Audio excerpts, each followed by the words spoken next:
All set, Eric, or? I'm waiting for the live stream to start.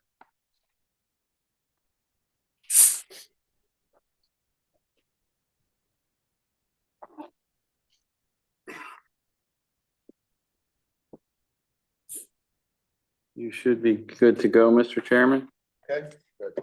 Good evening, everyone. I'd like to call the PPZ meeting of 13 May to order and have a pledge allegiance to the flag. Thank you.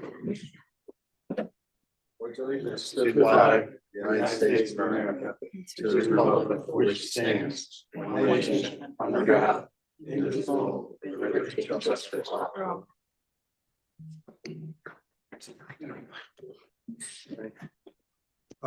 Maureen, would you please do the roll call? Commissioner Kane, Here. Commissioner Fox, Here. Commissioner Murphy, Here. Commissioner Minor, Commissioner Pascarelli, Here. Chairman Sobieski. Here. Commissioner Woods, Here. Commissioner Rice Davis, Here. Commissioner Gill. Here. You're all set. And Commissioner Minor is online. He is online. I see him. Thank you. Yeah, present. Sorry, Noreen. Okay, no problem. Approval of the agenda, Paul? No changes? Okay, thank you. You got to see somebody. No, Chris is here. There's no one to be seated this evening. Okay, first round of public participation. For items not on the agenda, please come up, state your name and address for the record. Line here, There are people online, but they do not have their hand raised, Mr. Chairman. okay. I believe you have a gentleman coming up.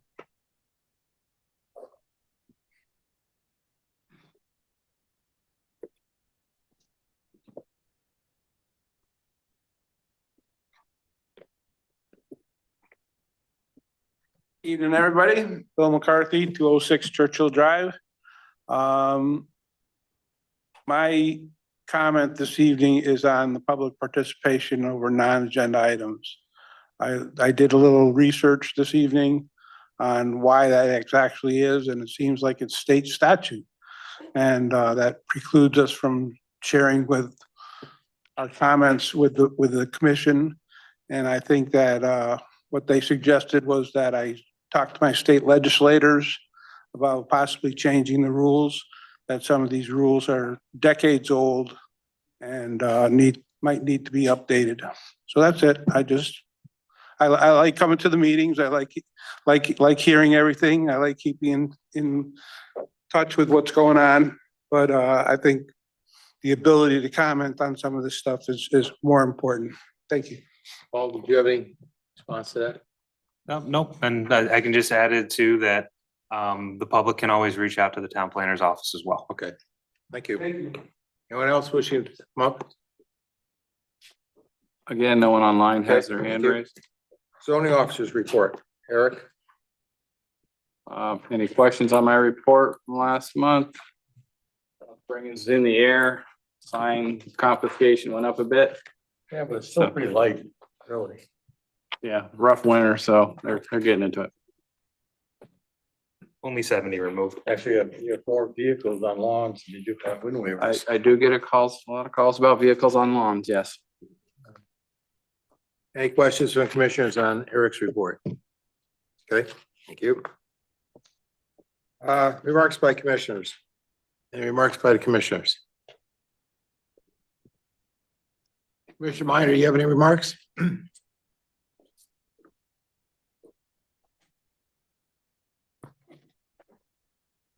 Mute is not cooperating. No, I do not at this time. All right, thank you, Chris. Public hearings, None. none, okay? Approval of the last minutes. Is there any additions or corrections? There was commissioners absent. Craig Minor, I think, was absent. But I think Chris Minor was absent as well. Greg Minor. I'm just being funny. Actually, yes, that should not be Commissioner Craig Minor. That is very correct. Too funny. That was a common confusion for many years. That's all I got for the minutes. Okay, any other comments on the minutes? I move to approve as directed, as Amended. or as amended, excuse me. Thank you. Okay, we have a motion. Is there a second? Second. Okay. Any other discussion? Hearing none. All in favor? Hi. Aye. Opposed? Thank you. Okay. New business. First item, DPZ, 26-6. Jeff? Yeah. Okay, TPZ 26-6, 1170 Main Street, pre-application discussion. Town Square and Garden mixed-use development.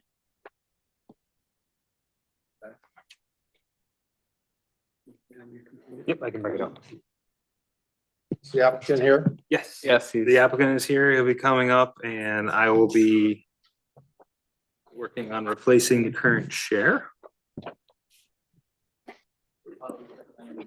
Yes. Up there. So kind of as the introduction, as always, just to remind the commission, you've heard my spiel multiple times, but for pre-applications, again, this is a process that is enabled through the Connecticut general statutes where an applicant can come in front of you, give a concept that they're looking to develop. Again, this is for a non-binding information, a input session from the TPZ to really get what your thoughts are on the proposal, what you would like to see potentially different, what things you like, and what level of information you'd like to see on any application going forward. Again, the goal for tonight is to provide the applicant with as much information as possible so that when they come in, if they come in for the future application, that it provides you with all the information you'd be asking for, giving you the opportunity, again, to have a fully rounded application in front of you. So right now we do have the applicant, the applicant's architect in front of us who is here to present, and I have these the presentation up on the screen. And the property owner is online as well, Mr. Stillman via Okay. Zoom. Please state your name and address for the record. My name's Howard Spivak, Spivak Architects, and we are at 152 Madison Avenue in New York.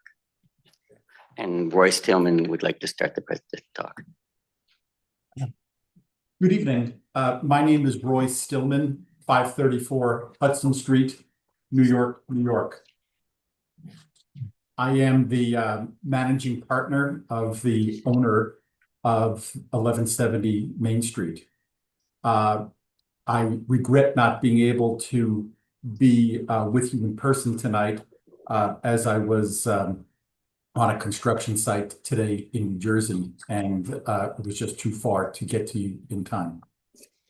I'm confident that we're going to be well represented by Howard Spivak, who is the owner and principal architect of Howard Spivak Architects in Manhattan. Before Howard goes into detail on our proposal, I would like to just give you some of the background as to how we find ourselves together today and some of our goals. We purchased 1170 Main Street a few years ago with the goal of either reletting it as a industrial property, distribution, manufacturing, or creating a mixed-use retail and manufacturing industrial.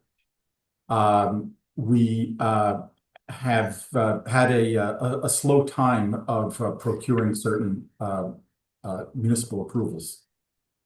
Along the way, we came to the idea that maybe it was a very good thing that we had a slow time in securing various approvals, because it gave an opportunity to step back and reimagine the property as to what really could be, what might be in terms of a dream.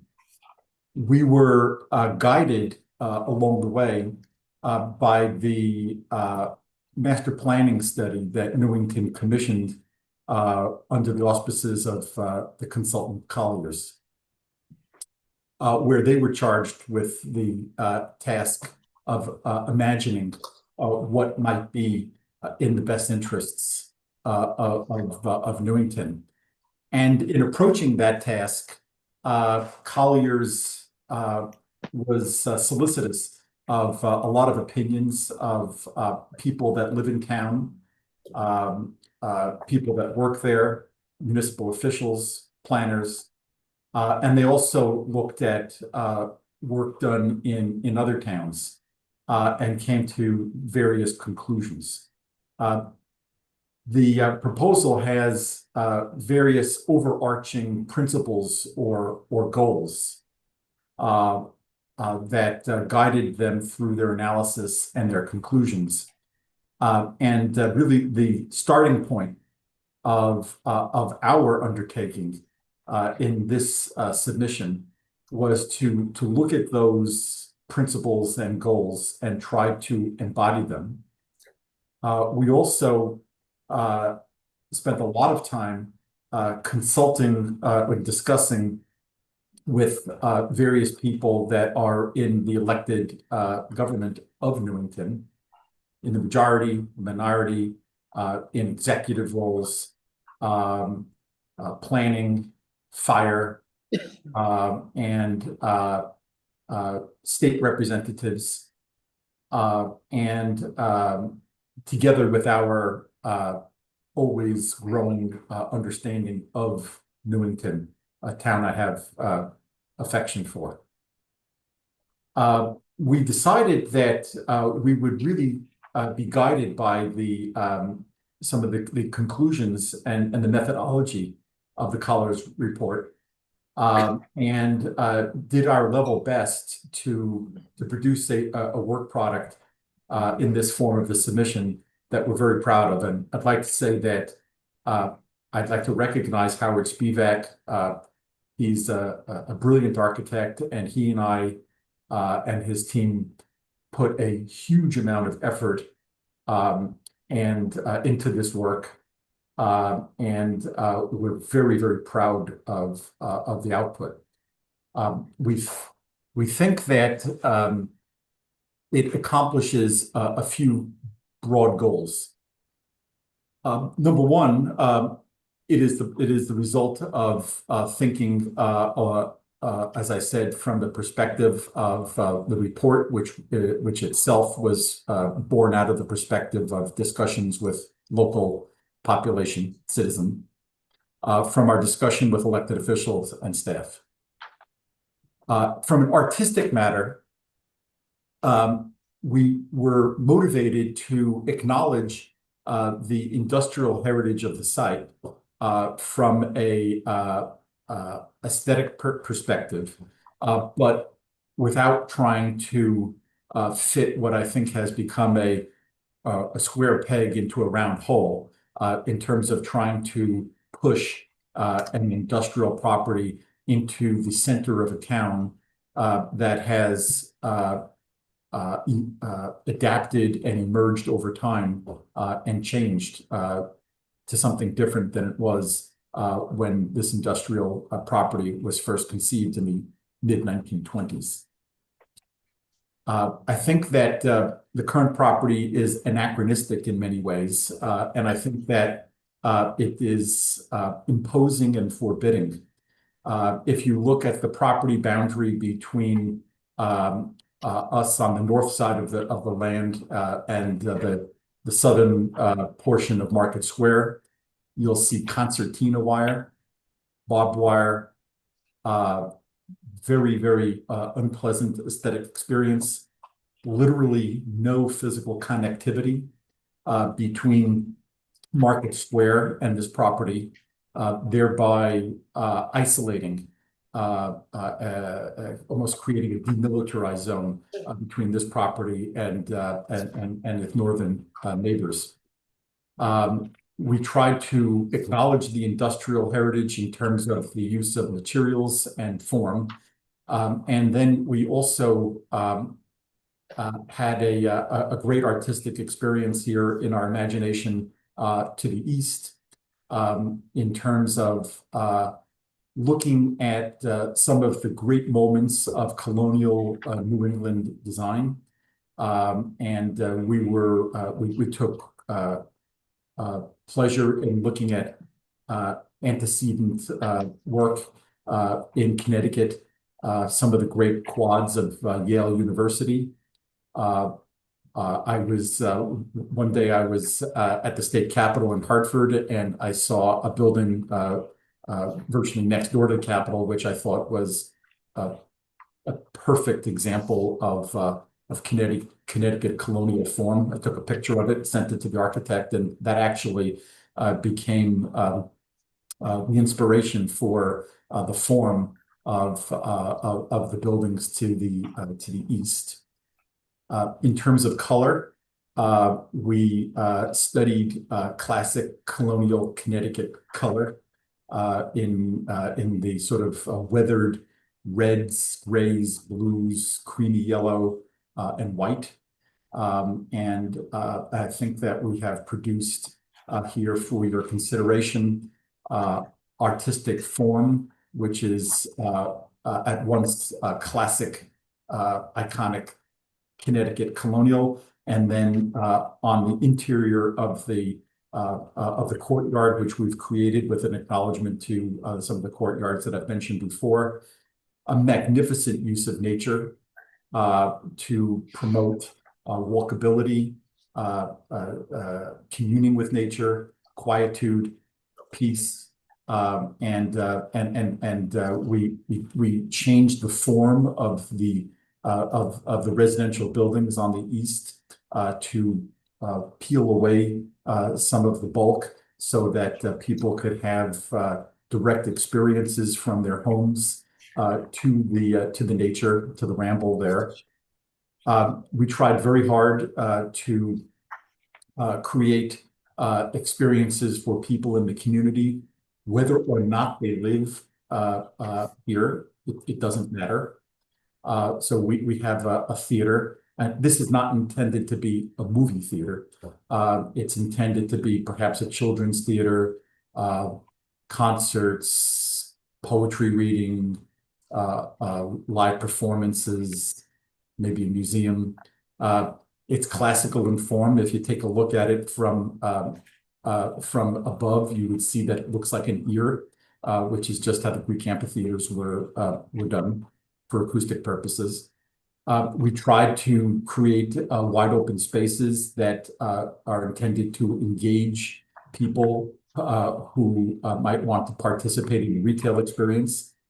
We designed the retail based upon my understanding of how Newington retail works, which is very different than, for example, how Berlin Turnpike works.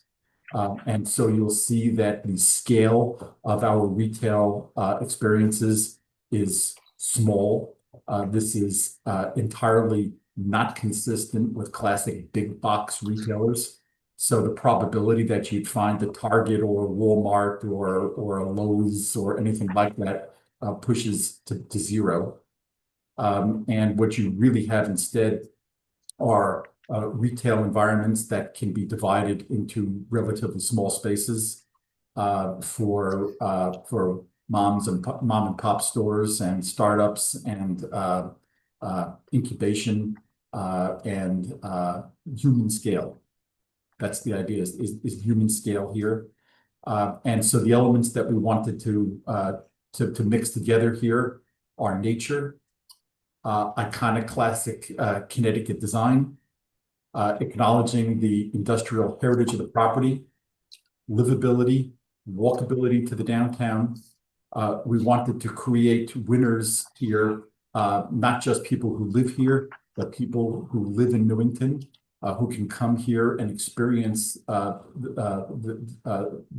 open spaces, the theater, the walkability, perhaps the farmer's market, the stores.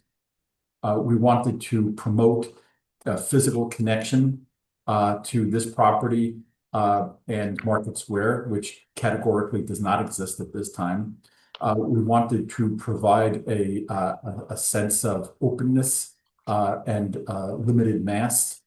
And I think Howard did a brilliant job in the ramble in the middle, and providing a feeling here of an absence of great bulk.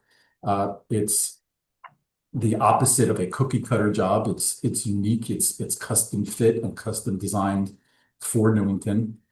And I think that subject to the input of people in the community and on this board that we'll receive now and in the future. I'm very proud of the submission as it exists at this time, and offer it for your consideration. And now turn things over to Howard. So, will I be able to point to the screen with the mic? Sorry? Yeah, you can take the mic out and hold it. Can you Yep. take the mic out? Great. So the guiding principles of where sometimes you'd start development with the design of the buildings. For us, it was more important the design of the public space. And reading the Collier's report was very important is creating a sense of place in downtown in Newington to build off of what you have on Market Square, to build off of Main Street, to extend, to create a place where people can congregate in a pedestrian environment and become a place in the city. The report said several times placemaking, to create a place that people want to congregate, to want to come. And so for us, the important thing was with this image shows it a view from what we call Town Square, looking to the garden, that the design is around the public space. So the buildings are there to reinforce the design and the scale of the public space. And in the case of the Town Square, we feel it's going to be a place where they can have a farmer's market, art exhibits, celebrate the holidays. And it's not, and as Paul mentioned when he talked about the Boston City Hall, the space around it is so large, you lose a sense of scale. This was intentionally designed, and when people are in it, they feel openness, but at the same time that they're in a defined space. So it has an intimacy to it, but it's not overwhelming and you don't feel too tight. And so if we go to the next slide, which Roy was describing, how we have Market Square here, as you know, and then you have the large industrial building, which is right in the heart of the downtown Newington. And what we want to do is change it from this large object to how we extend the character of Market Square, the character of Main Street, and create a special place for Newington. So if we go down to the next slide, we're now seeing to the north is Constitution Square, where you have retail along Cedar, retail along Main, you have a nice little main node. And then on Market Square, you start with the stores more towards Main Street. And as you start moving towards Constantly, you're getting more of the doctor's offices and support areas with your main retail more towards Main Street. So then our idea was when you see the project, the Town Square is to the west of the property with two main connections in off of Main Street right now, which you'll see images of shortly. And that creates, and the idea is that we're connecting strongly to Main Street and we're connecting strongly to Market. As you move east, you then step down and you're also taking advantage. There's a wonderful grade change between Market Square and Lowry Place, almost 12 feet. So by building up to the level of Market Square, we're able to come in from Market Square and from Main Street. The other thing that gives us the ability to do is to take advantage of that depth to put a 3-tier parking garage in. So where 1 tier of that parking garage will be dedicated to the residents and 2 tiers will be dedicated to the commercial use and the theater use. And the intent here is that anyone who shops at the stores within the project or anyone who uses the theater doesn't pay for parking. They'll get a sticker to not have to pay for parking. So all the parking on the site is underground. Then as you move down, you have the theater tucks underneath the plaza. And then you move to the east, you're now in what we call the garden. And the garden would be open to the public from sunrise to sunset. And it'll just be closed off to the public at nighttime.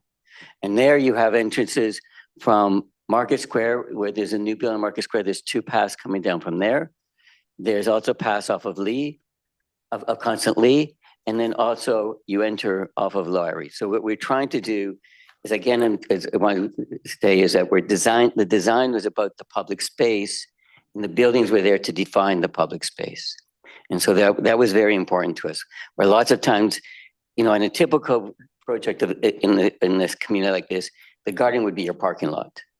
In this case, the parking lot is underneath It's not under the garden, but it just circles the garden and it's below grade. The entrance is in between the two buildings. We're all showing it right there. Now we go to the next slide. This slide shows the larger scale. So on the east, you see the retail, and you see we've even started to mark up some of the retail and smaller. The idea is that the retail that faces Main Street would be stores that go from Main Street to the town square. So pulling people from Main Street into the town square. And as Roy mentioned, the types of stores he's hoping to get would be the small specialty bakery, the small specialty cheese shop, the small special boutique stores. We're not trying to bring in the big box stores from the Burlington Lane. We're trying to create places that become a unique character to Newington that people want to come and visit. And then there'll also be the idea is with the theater, we also want to have some hoping to have some restaurants to pull people in that way. We also are striking a balance between the amount of retail and the residential, because to have retail and not being able to rent it we don't think is a positive thing. We want to have life here. We want to have vibrancy. We don't want to have empty stores. So the blue on this plan is the residential.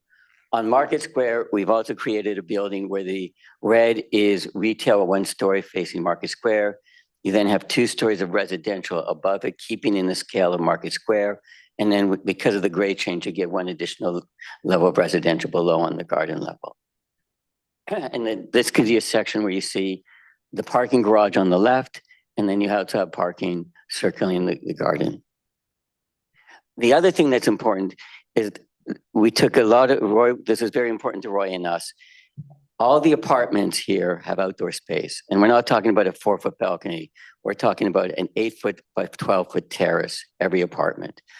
Also, in what we call the garden buildings, which look like a house, 6 of the 8 apartments face the garden, but every single apartment in the buildings have outdoor space. So we see this as a perfect place for a family that's becoming empty nesters.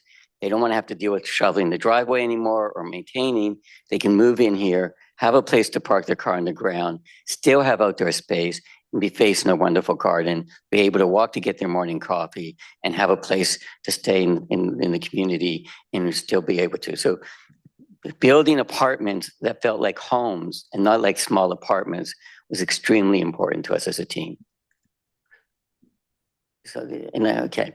The other thing we were looking at was inspiration. And the top right picture is the picture of the building that Roy mentioned from Hartford. We were looking carefully at historic colonial buildings, and the gable roof also gave us the ability of making the buildings not look as large when we get to that level, when we get to our example. So the building, what we call the garden buildings, the 5 buildings surrounding the garden, they were all modeled off of historic colonial buildings. On the next slide, you'll see where Roy was talking.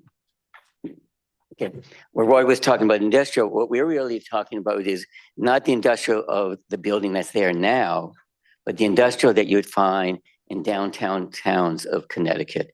The image of the top factory and the image in the middle on the bottom row is of a building in a downtown Connecticut town. So it's to pick up on that historic influence of buildings in historic downtowns. And that's where the red brick came. And it was also important to us that the buildings surrounding what we call the town square had more of that downtown feeling, where the buildings surrounding the garden had more of a residential home feeling. And then the garden is also inspired by, when Roy was talking about Yale University, the Yale University quad. You have a space defined by buildings, but then you have this nice intimate garden inside.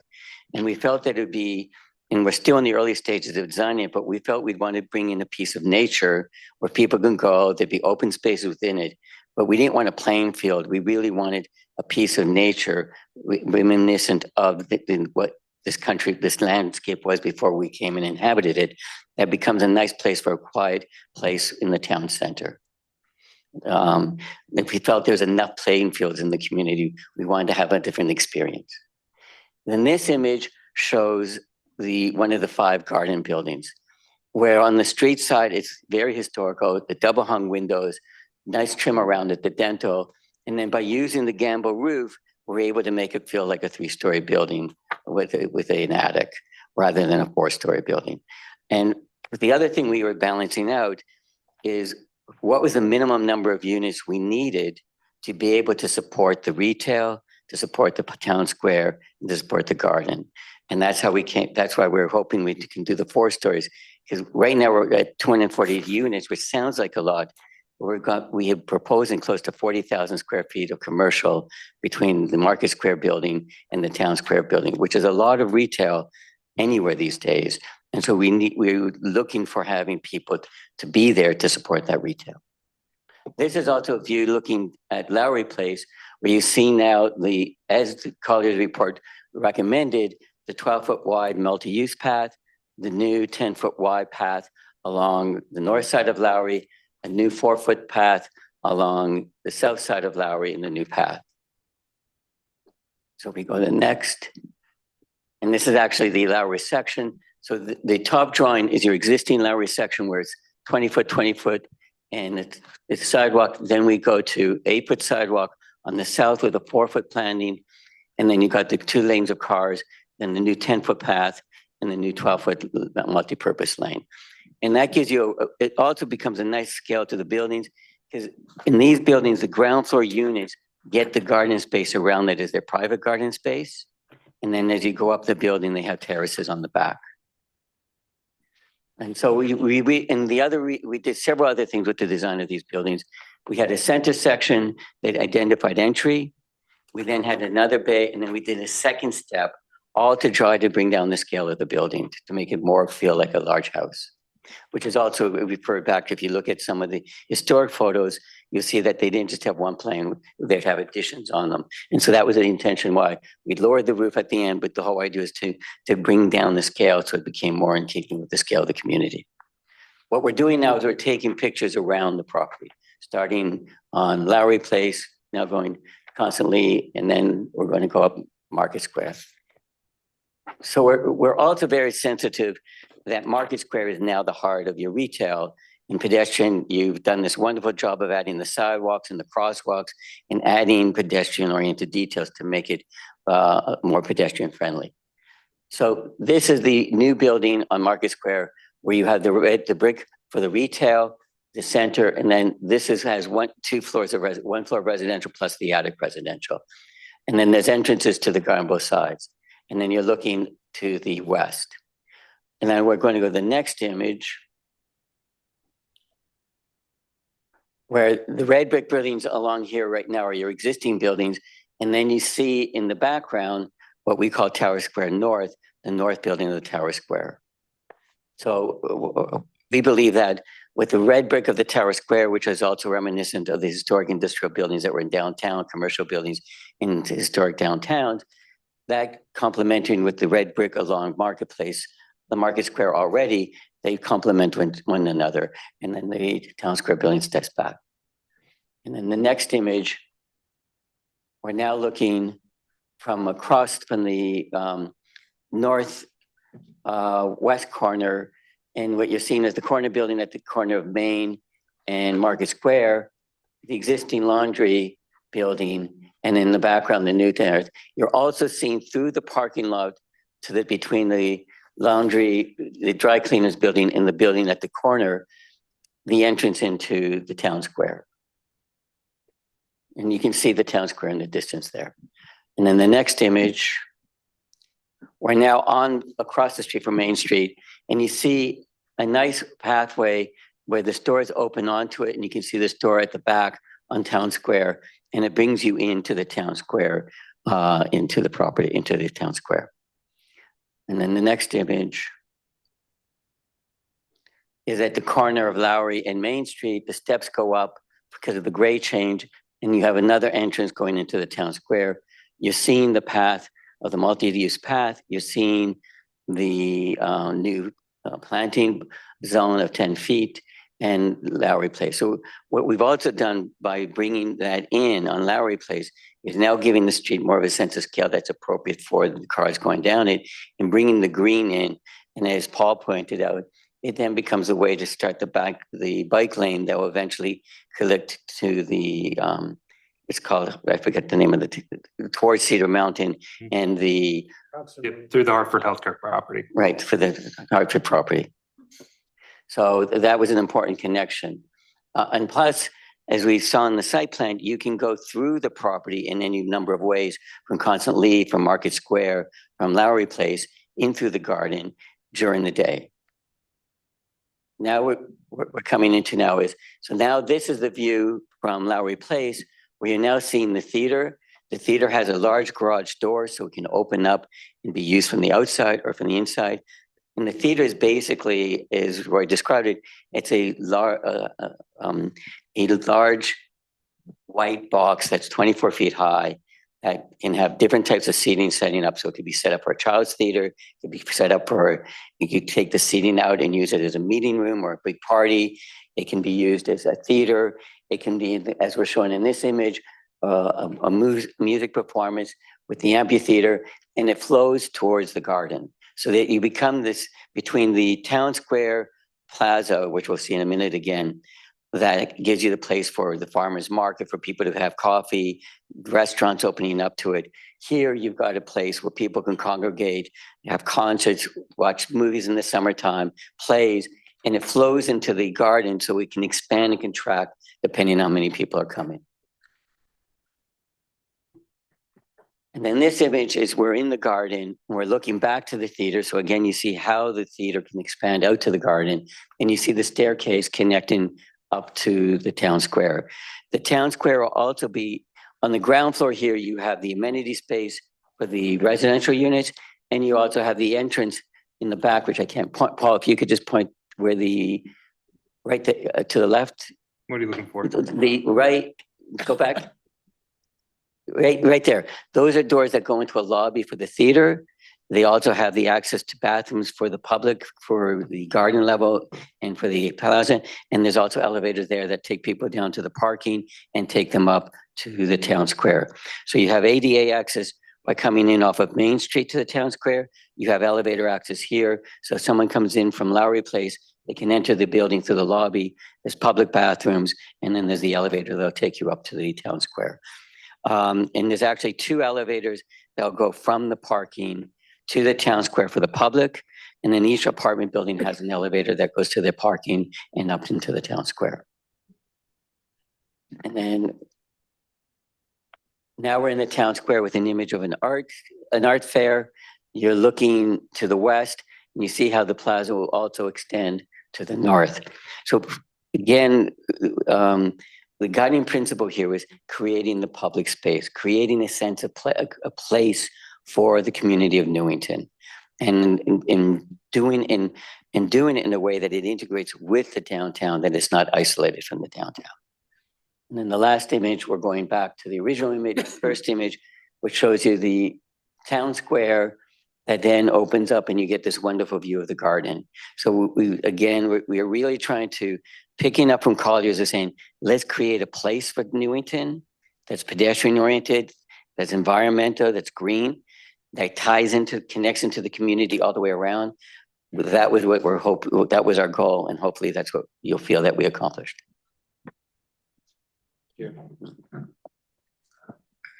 Commissioners, any questions?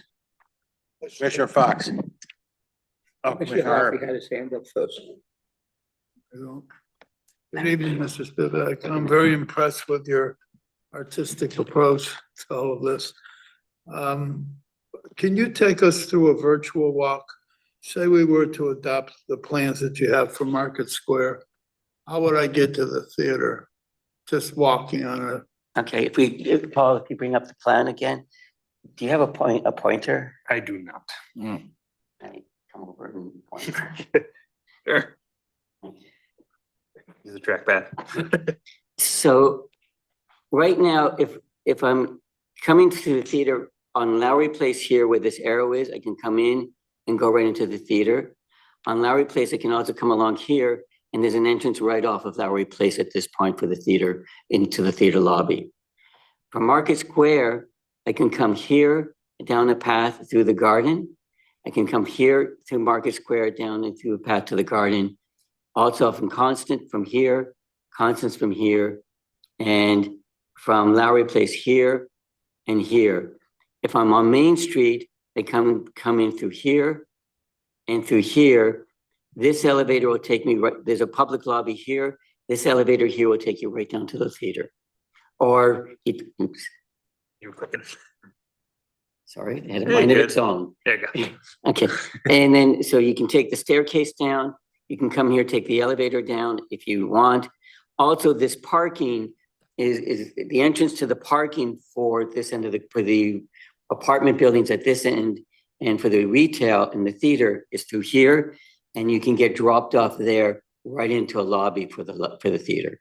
So if someone's coming in inclement weather and they want to be dropped off right at the theater entrance, right here is a theater entrance. In the appendix, if you want, we can go to the appendix and I can show the actual plan. If you'd like. I just wanted to get a sense of. So we have multiple ways from the town square level, which is Market Square Street level, to get down. There's 2 elevators that'll take you down. There's a stairs that'll take you down. And then you can also come in from the out. As a challenge, or at least as I view as a challenge to the project, is once you get past Main Street with your development, that whole area dramatically changes into homes and tremendous amount of traffic that flows in at certain business hours that the police have to really work down, but not much they can do about it, but it's heavy. Heavy And traffic it's- on Main Street. Well, part of Main and Cedar in particular. So once you run through with your development on Main, there's a light there, you can go right or left onto what they call Cedar. Right. It's a state road and it's more of a highway than it is a street. So I guess the question would be, how would we get candidates to locate here? Young people want to go to whatever the show is at the theater for the summer. This isn't like Blueback in the sense that you get to a highway very quickly. You got to go down Cedar, hit the traffic, and coming back, you got to come over a fairly crowded Berlin Turnpike to get back to where you would take us. Because I just drove it today. You can from Cedar come down Constantly and then turn on Lowry in our parking garage entrance. Both parking garage entrances are on Lowry for a couple of reasons. One was Market Square is significantly higher than Lowry. The other thing is, the last thing we thought would be good is to start having a driveway into a parking garage off of Market Square, because you've got this wonderful pedestrian environment, and the last thing you want to do is bringing more, at least the last thing I think you'd want to do is bring more cars onto Market Square. So our 2 parking entrances are off Lowry. Okay, and did you mention you wouldn't hunt down some sort of entity that would draw people in, an anchor store, or you don't see the necessity for? I'm just wondering how you would stabilize the area without an anchor of some sort. Well, I think Roy will also speak to this, but I'll start and then Roy can pick up. The theater's an anchor is an attraction. And then the other thing that Roy noticed when he was trying to rent out the existing building is the number of specialty boutique stores that wanted 1,000 square feet, 1,500 square feet. And so what our attitude was, is we create this wonderful town square, which is one of the few pedestrian oriented places in communities anywhere around here. And then you start to put together like a series of specialty food stores that attracts, it's wonderful for the community. It's wonderful for the people that are going to be living around here. That's going to draw people, that with the farmers market and the specialty boutique stores that aren't anywhere else, that is what we're feeling is more going to be the draw than trying to do the conventional suburban shopping mall model that you have Macy's or Bloomingdale's at each end to draw people. So Permit me it's to, drawing people by, go ahead, sorry. Thank you, Howard. Please, the main magnet of driving the energy here is the combination of the theater and its relationship to the stores. If you think of the this block that we have as a person, the head and the heart are on the west, and the extremities go to the east. We've located no retail to the southeast because it doesn't have enough commercial vibrancy to support retail there. And in my opinion, they would not flourish. That's exactly the reason why the residential use is perfect, because it provides the serenity that's good for residential, bad for the retail. If you also look at how people would access this, of course, we have removed all our cars from the streetscape, but that does not preclude people from parking in the municipal lot to the north and walking and creating more winners. What I mean by that is if you're a retail premises not on this site, you have every reason to think that the people that come here would also visit your stores off of this site, especially if they're parking off of this site and walking and passing by other stores. And what we're creating is activity and energy in the downtown of Newington, and spreading the hopeful retail success among retail establishments, whether they're on the site or they're not on the site.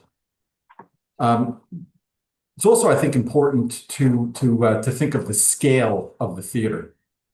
It's not Madison Square Garden. It's a neighborhood theater,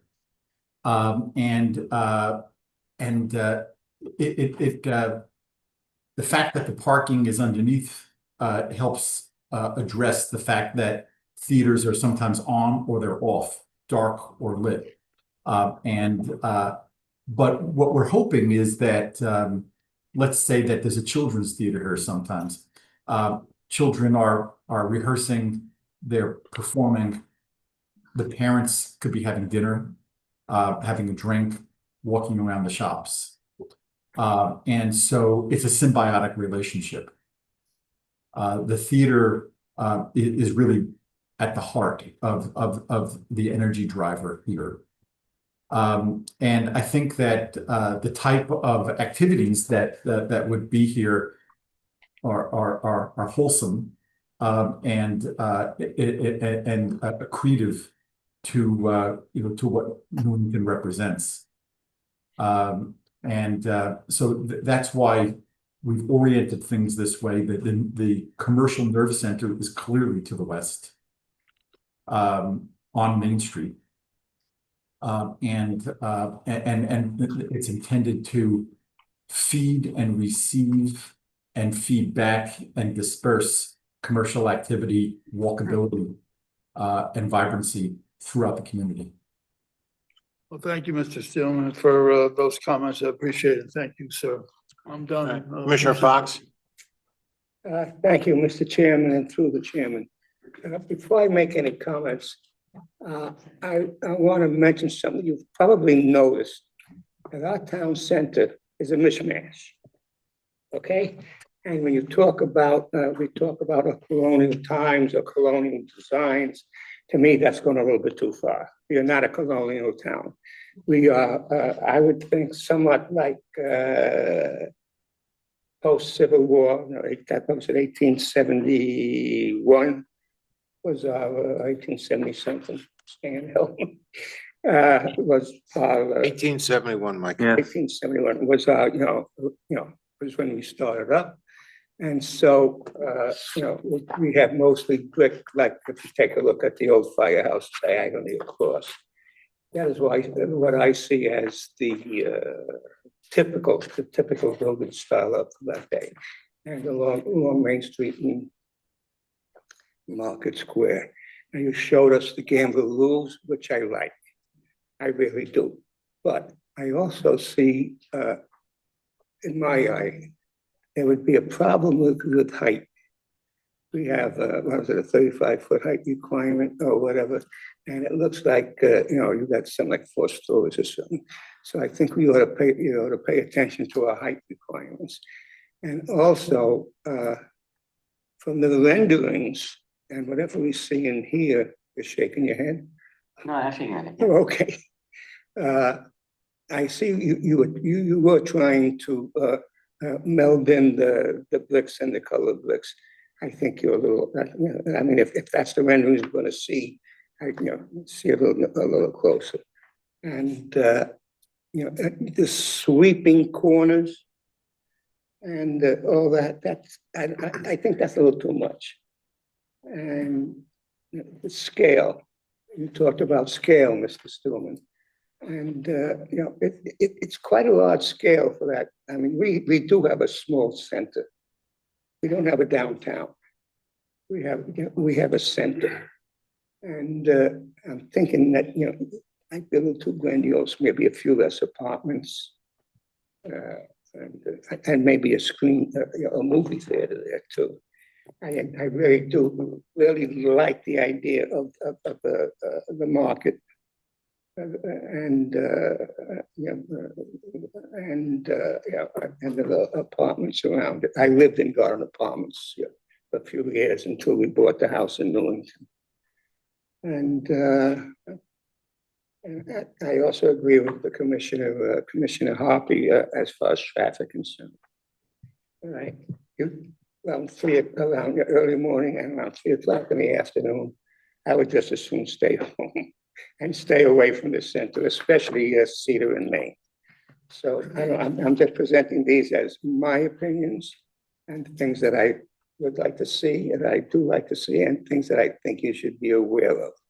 And of course, as I go along tonight, if it's not too long, I'll have some other thoughts. Thank you very much for listening. Thank you, Mr. Chairman. Thank you, Commissioner Fox. Commissioner Davis? Yes, I just want to thank you for all the thought you put into it, and I really appreciate, I like the colonial type look. I like all of the garden space. I think that's excellent. I'm just concerned that we don't need more apartments necessarily in the town, and I'm concerned about filling the retail space. We already have some issues in Market Square and the town center of filling the retail space that's already there. So I would just hate to see empty spaces. And I'm also, I used to live from Simsbury. They have a great outdoor theater there. And they have like a great way of reaching out and creating events and getting artists and singers there. So I would just want to see more of, kind of echoing what Commissioner Harpy was saying, like more of how you're gonna really draw in people to perform there. I'm personally don't know if I would be voting yes on this. Like I said, I really don't think we need more retail space in apartments, but I do like the garden aspect, and I really appreciate it's very well thought out, even though I'm not the biggest fan of it. And I just want you to know you did a great job preparing for this. You're welcome. Thank you, Commissioner Davis. Commissioner Gill? I also, feel that they did a marvelous job in presenting this. And this is definitely a good use for the space. Right now, it's sitting there, and it's been sitting there for years and not doing anything. And, as far as the rounded corners, that's an opinion, that's, and the one question I would have is, who would manage the stage and the open space there? May I please comment? The property owner would not be managing the theater. My intent would be that it would rent to a theater operator or more than one for exclusive or non-exclusive use. But we're definitely not going to be producing shows here ourselves. It's not what we do. Additionally, I'd like to point out that it's not necessary, bordering on unlikely, that all of these buildings would be produced at once. Rather, this one of the beauties of this plan is it's very feasible. And subsequent buildings, particularly on the south and east, can be introduced as other buildings have been absorbed and occupied. So it's not like snap your fingers and all of this will, fall out of the sky at once. I believe that the western side of the property gets done first. And as it relates to some of the architectural forms of the curve, they're very good for drawing people in to the west from the east. It's very inviting. And it also acknowledges some of the form on the current building in existence, which was conceived to have some rounded edges. So it is an acknowledgement to what's there now. Thank you. I'll say, Commissioner Gill. Thank you. Commissioner Kane? Sorry. I think you did a great job listening to what the residents had indicated for the town center stuff. The height issue that usually presents a challenge to developers, that doesn't really bother me, but I'd be curious to hear what the people of the town have to say about that. An extra 10 feet on that parcel doesn't seem egregious.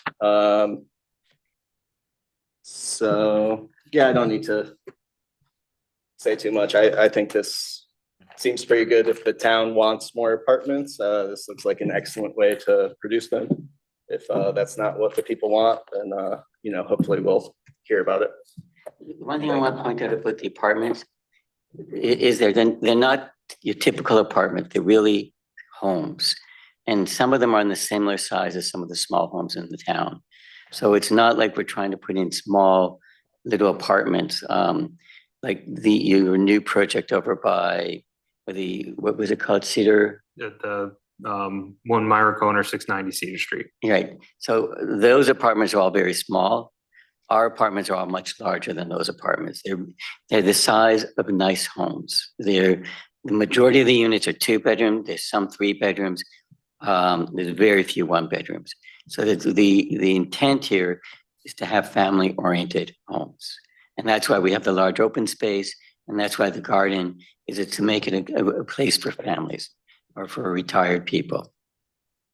I would like to add, I get the sense that there's not really much in the center as far as available restaurant space, as far as like a full service restaurant. Here there is. Sorry? There is. We're going to be doing restaurants here. You said you will be? We will be. Yeah, so I was gonna say, incorporating some space for full, 1 or 2 full service restaurants, if that's what the market can handle, I would suggest that's probably something we could use. So our image is down at the end overlooking the theater. Would be 2 restaurants overlooking the theater and the garden. And then also along Main Street, you may have ideally we'd get a bakery with a nice coffee shop.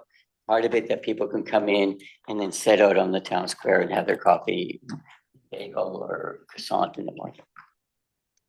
I'll say, Commissioner Kane. Thank you. Yeah, Commissioner Pasquale. Sure.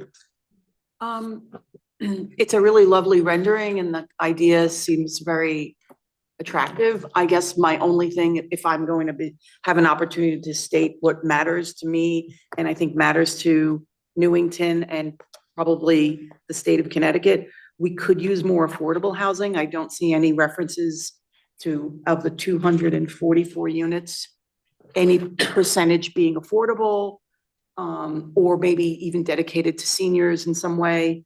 I know there's other aspects of what we hope to bring to this, the master plan for the center. But this takes up a big part of what was visualized in the master plan. This is a big piece of the footprint. And if some of the parts that come on later in the Hartford healthcare thing, incorporate that, great. But I would feel strongly that for any new development that brings this much housing to Newington doesn't have any of that available, for affordable. I think we're missing out. May I kindly confirm to you that it is our intention that there's going to be an affordable component to this project? Great. Okay. I'll set you. Yeah, thanks. Commissioner Woods? Yeah, thank you, Mr. Chairman. While it's true that Newington was incorporated in 1871, we were Weathersfield prior to that, and the town was actually founded while we were Weathersfield, or section of Weathersfield, in late 1600s. The church in the center of town actually celebrated 4 years ago its 300th anniversary. So it's a lot older community than most people realize. We were founded because we had oak trees in this town. They came in to cut the oak trees down to make the staves for the barrels, because the barrels are how we shipped everything. So what happens, oak trees come down, what do you end up with? Raw land. So stumps come out. It became a farming community. We were a farming community from the 1600s up until 1970. And that's when the farms really started to get phased out. North end of town was probably pre-World War II. They started building. I was living in the north end of town in the late 60s, early 60s, mid 60s, moved to the south end of town. I thought my parents brought me to the moon. I mean, it was still strictly farmland out there. So we are kind of colonial. A lot of the homes don't exist anymore, but there's still some of them there if you look. I will tell you, I'm very impressed with the effort that you put in for the amount of open space here. I didn't expect this. The number of buildings that you've incorporated in here. There's far more open space square footage than there are buildings. So you you paid a lot of attention to the detail that I think you've heard when we went through the collars exercise. And I think you've achieved a lot of those goals. I think we as a community and throughout the country and the state have to get used to single family houses don't work all the time anymore. People want to live in apartments. You know, whether you agree with it or not, people want to live in apartments right now because almost as fast as they build them, they're renting them. And because if they weren't renting them, you wouldn't be building them, or you wouldn't put it up there. And I also understand that without the density, you can't support the retail space because that's going to be harder to rent. And if this kicks off, it could be a home run. You fill the apartments, you fill the retail space, that's wonderful. But to have the theater venue in there, that open market opportunity, again, I think you've hit a lot of the boxes. I think height is a bit of a problem, and we'll have to struggle with that if you decide to move this forward. How we move around that to allow this to move forward. I will see the only stumbling block that I do see here. How do you move in or out? It doesn't look like it's an easy thing to do. Repeat of the residents. To move into the residence. Okay, so you'll notice that what we call the garden building over here. Yeah. All have front entrances on the street. They all have their own street address, which is, I think we felt was really important. So the garden buildings have an entrance from the street, and they also have an entrance that goes right to the garden. So they'd be like moving into any apartment building, they can go right in from the street. Also, That's first floor, right? What about second no, floor? there's an elevator in every building. Okay, all right. Every building has an elevator. On the town square building, the first floor of the parking is high. So a small moving truck from small van can go in and go right up to the 3 elevators dedicated to taking you up to the residential floors. So that is all done from the parking garage. And also for the stores, they'll bring their products in through the parking garage and up the elevators to the stores. Again, I'm impressed with what you did.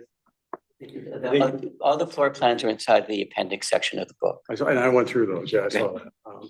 If there's any questions about those, I'm happy to answer them. The only other question I had too, in one of your slides, you kind of showed that there was access from the building on the corner of Main and Market Square. Yes. But there isn't, right? Are you planning on purchasing the dry cleaners to make that access possible? No, what there is right now coming off Main Street, we have an aisleway coming down to the town square.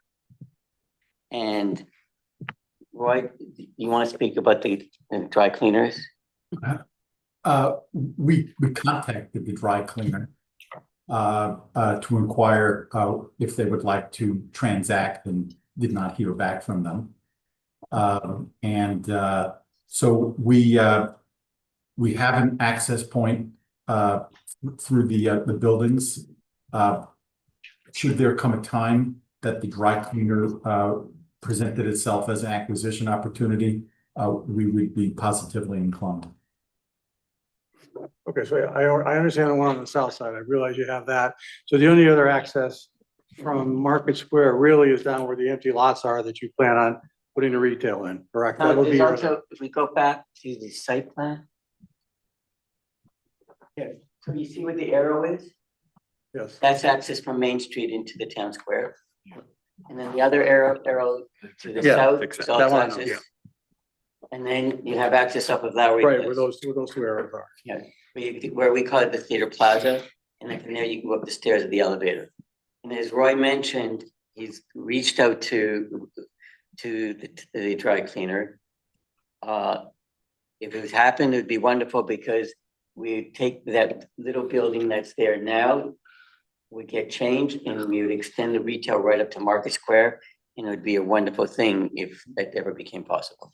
Okay. But in the meantime, we have the 2 entrances on Main Street, 2 additional entrances on Market Square. So there's different ways, but in an ideal world, the dry cleaner would be a perfect connection. Again, this just goes to show you, Colliers put something together for this property, thinking really that the building was going to stay. Yeah. You obviously have thought past that, taking down the building. And again, I'm impressed with the amount of green space you've been able to keep here on a piece of property that's gonna have 244 units. That's rare from what I see around there. And to speak about the height and the number of units, we had to strike a balance between, so it was a choice of, do we add another building and take away green space? Or do we add another floor? And then by using the gambrel roof, we're giving it the appearance of a 3-story building with a roof. And that way we still have the scale of a 3-story building, but then we have that much more open space, and that the open space would then flow into the town square. If I may, please make a comment. For Market Square, the elevation works perfectly for you, right? Yeah. For Market Square, you're a 2-story building. Yes. From Lowry Place, you're not. You're Lowry Place, you're a 4-story building. Permit me to comment. First of all, thank you for noticing that dimension of the grade. It's very complicated to work with, and you understand by virtue of your last sentence exactly what we're trying to do. The site is approximately 7 acres. At this particular moment, 6 of those acres are paved or impervious, and only on the far east side at Constance Lee is there a 1 acre piece of grass. By contrast, in this plan, you have more open space than you have impervious areas. So there's about a 400% increase in green space and open space. Well, actually, the open space is more than 400% because look at the minimal lot coverage with buildings, which is consistent with what Howard said a moment ago. The trade-off between covering land with buildings and going a little higher, that was part of our balance. And we were very, very sensitive to, to not crowding the eye. And that's why we pretty much cut the back half of the building off facing the garden, which helped give open space feeling via terraces to the occupants and reduce bulk and mass in the buildings. So these were the balances that we tried to create. The classic colonial heritage is visible from the street. Inside the garden, the main ramble is far more open, using glass and terraces for people to sit, read a book, look at the trees, relax. Also, the other thing I like that is the apartment buildings on the west. They are all set back from the retail level, so the building doesn't go straight up. So, and we also intentionally on the Tower Square South building, we held it back from the corner of Main Street. So when you're coming up Main Street, it reads as this two-story building. The story down on Lowry Place and the story up on Market Square. So it was very intentional for us that when you have the view coming up Main Street, you saw a two-story building. Does your plan give us the finished elevation of the plot of Town Square? Does it It's the same elevation as Market Square. same elevation as Market Square? Yes. Okay. I don't have the exact number, but the idea is that you're coming from Market Square at the same level. So you're coming off Main Street at the same level as Market Square at that point. And right now, if someone walked across the parking lot between, I don't know if any of the parking spaces are owned by the building at the corner. Do you know, Paul? Which building are you? But with the dry cleaner, there's parking spots that go up against that red brick building. They have They a share the interesting attorney agreement, yes. It's an unusual So arrangement. basically, they got that interesting agreement. Yes. He can't really block off walking onto Market Square onto the town square. So basically, that elevation of Market Square is the elevation of the town square. So then it'll drop down to the green space and. But and we the have, garden you apartments. have the staircase over here. Yeah. That's the way that you get down to the, Okay. so that's the connection down to I get it. what we call Theater Plaza. There's also in Town Square North Building, you'll see the elevators where Paul just put it. Those are public elevators that take you down. There's also public bathrooms, that gray rectangle or public bathrooms on the Town Square level. And then in the Town Square South, there's another elevator and that takes you, and you see it's a large elevator that goes right to the theater. Permit me to make another observation. What you have in place now is a building with a lot of brick walls with no transparency. Just, it's a brick fortress. If you look at what we propose as you drive north on Market Square in your car or you walk, is transparency, light. And Maybe you could bring up that image. Okay. There. So you see from, Yeah, I see it. Yeah. Thank you. And so the sort of, it's so friendly and inviting, especially in comparison to what we have now.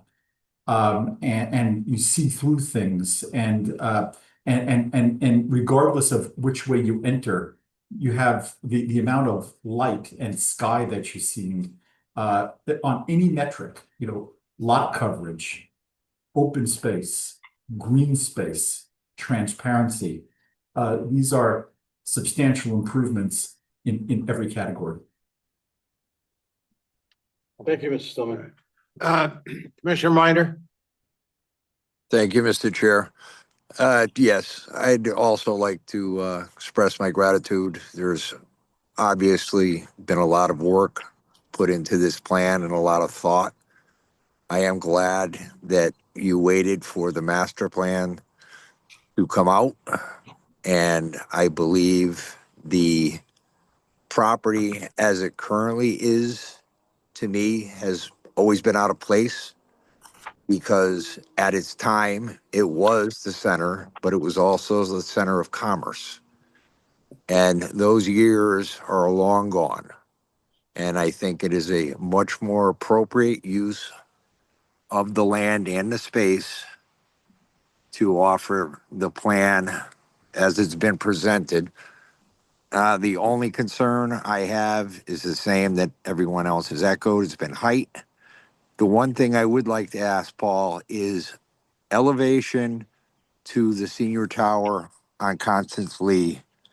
Do you happen to know offhand what that elevation is, just in terms of contrasting the two side by side? Don't have it off the top of my head. I know it is 7 stories. 7 stories, So yes. it's got to be 70, 80 feet. Yeah, so I think our concerns that we've been dwelling on in terms of elevation are not necessarily anything that can't be discussed or figure a path forward to address. I do understand that your need to maximize the out product is what drives the development and the financing. I understand that. And I think we are far better suited to pursue it this way with offering a substantial improvement in terms of green space and walkability, which were all drivers within this town center master plan that I think you have hit on all points. Originally a little taken aback with the rounded corners, but as I sit and dwell on it a little bit and hear everyone else, I think it actually fits it better than it does of the massive squared fortress with no windows, that I think it's a far better service to the newly developed downtown master plan that I think moving forward would possibly encourage further development in that area. The townhouse or town garden style apartments, I like, because the vast majority of recent apartments that have either been developed or under development now are either, single or one bedroom. They're not large patios. They're not large garden terraces. I like the fact that you're offering larger spaces and larger garden terraces that make it feel more like a home than an urban apartment. So I think you've done very good on this plan to this point, and I'm hoping at some point in the future we're able to see a finished product to come back. So thank you for your time. Thank you. Commissioner Minor. I have a couple of questions, my concern. Number one is the height. We've, when we did the master plan with Collier, we expressed no more than three stories, okay? The residents came out in droves and did not want anything higher than 3 stories. My other concern here is, as you mentioned, and I think it was Commissioner Woods mentioned, how are you gonna get people when they're moving in and out? Where are they gonna park their moving vans to get stuff in and out? Now, you're saying go into the garage. Well, that may work for the normal, small van, but you're not gonna be able to get a big moving van in there. So- In the apartment buildings on the west, you can, there's a loading dock. Okay. So the building, where you have the most apartments, if we bring up the floor plan with the parking, Paul. Would be the parking plan. It's page 19 in the book. Have west parking up. Yeah, so you'll see right there, there's 2 lanes with driveway for cars going in, and then there's a loading dock. So people, the moving van can back up there. If there's a big delivery for the stores, it backs up there, and then they wheel through the parking garage to the elevators. Okay, so my question is, okay, I have a moving van, I back up. Am I gonna be hanging out on the sidewalk while I'm unloading? No, the van is complete. That's big enough for a moving truck, a regular size, a large moving truck to pull in and be totally off the sidewalk. All right. And my other question is, the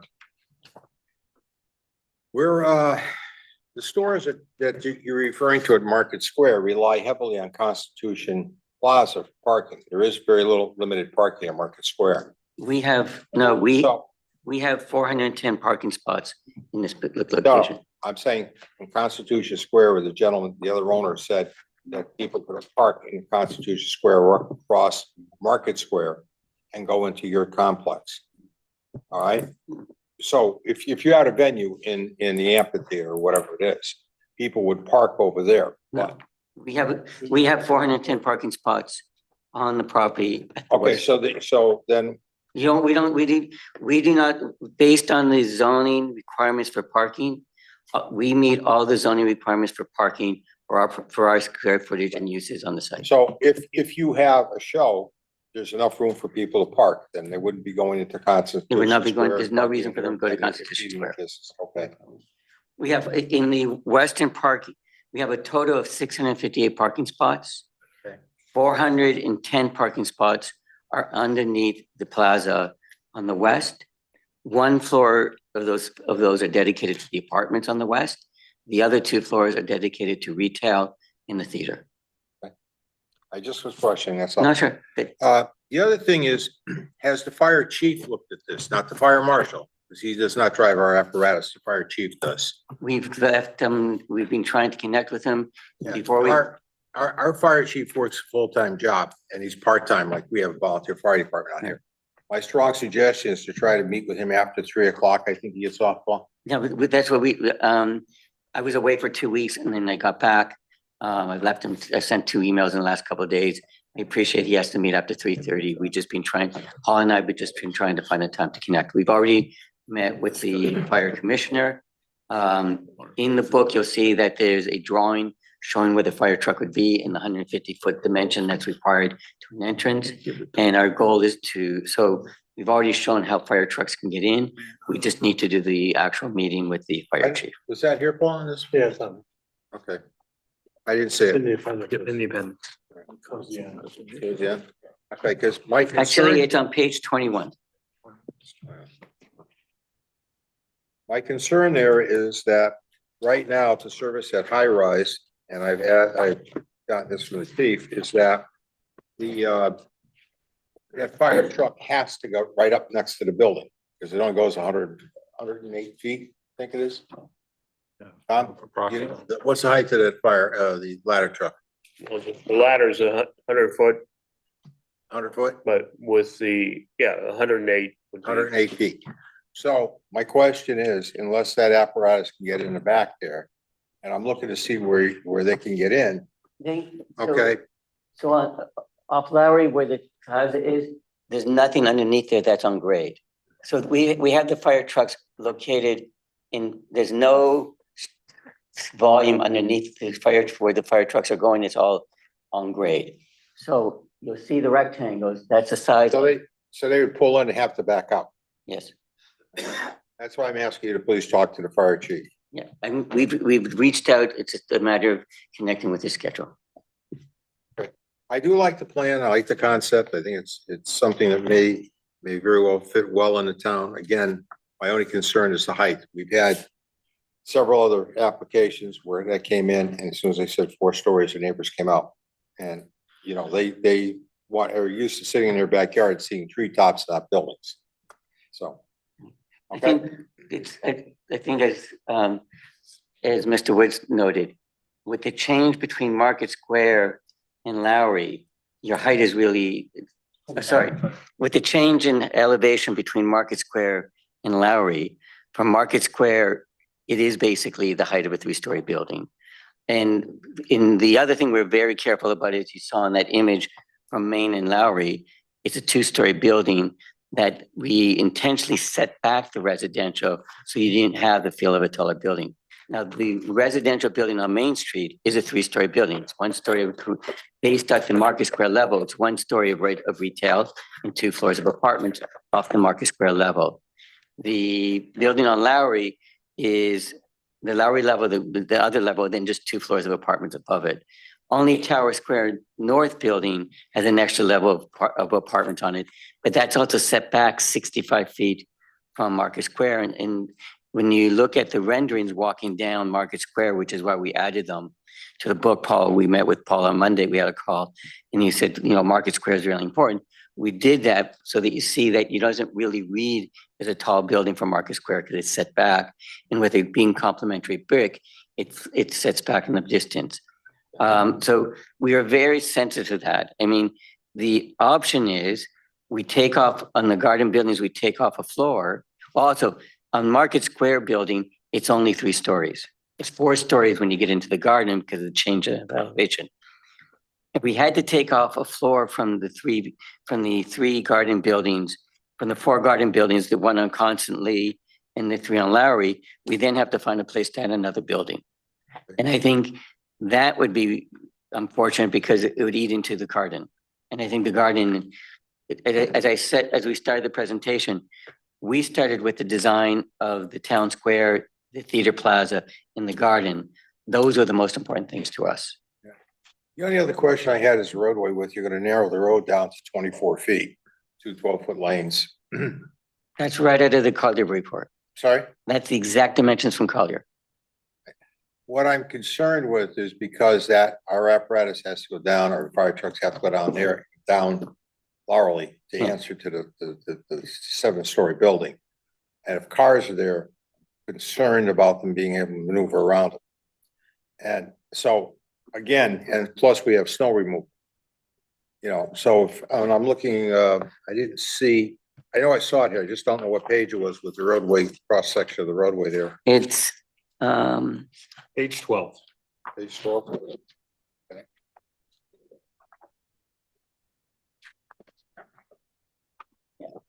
Okay, yeah, you've got two 12-foot lanes, drive lanes, this is 24 feet. yeah, Okay, and I'm concerned with where do you, when we plow snow and stuff, as we do in the center of town, they pile it up on the side and then have to come in after hours and remove it. So if you've got 12-foot, 24-foot road and you're gonna have snow piled up, I would think that most roads, I don't know what the town, you know what the town specs are? Is it 28? Again, we'd have to look on that one. Verify. Like, if we had Maybe to- close. we picked up the dimensions here from the color report. Yep, and Right. that's what, they had their engineers Right. look at as well, along with our town engineer who looked at that. Right, and that was process. a proposal, but we haven't really decided on that. Yeah. That was, again, we went through that. We had input from the residents and everybody else, so But my it- concern there was a roadway width at that time, and it still is. But this is something that we can work together as a team. And if the conclusion is we need 28 feet instead of 24 feet, then the 12-foot wide multi-path and the 10-foot garden gets shrunk a bit, and maybe we do the same thing. So Right, I'm just bringing that, Yeah. that's my concern. Yeah, but that's something we can work together to come up with what's the right number that everyone's comfortable with. Other than that, I think it looks good. My only concern is the height. Mr. Chairman, Hey, Commissioner Minor has his hand raised. Commissioner Minor? Thank you, Mr. Chair. Yeah, just to circle back on something that I think is very relevant here is this will be the second project in town that has utilized the parking garage to eliminate mass expanse asphalt fields that we're so accustomed to. And I think that's another thing that's important, that there is adequate parking to add an additional 220 additional parking spots? 400, I think. it was. 685. Right, but for your retail is what I'm referring to. Retail has, going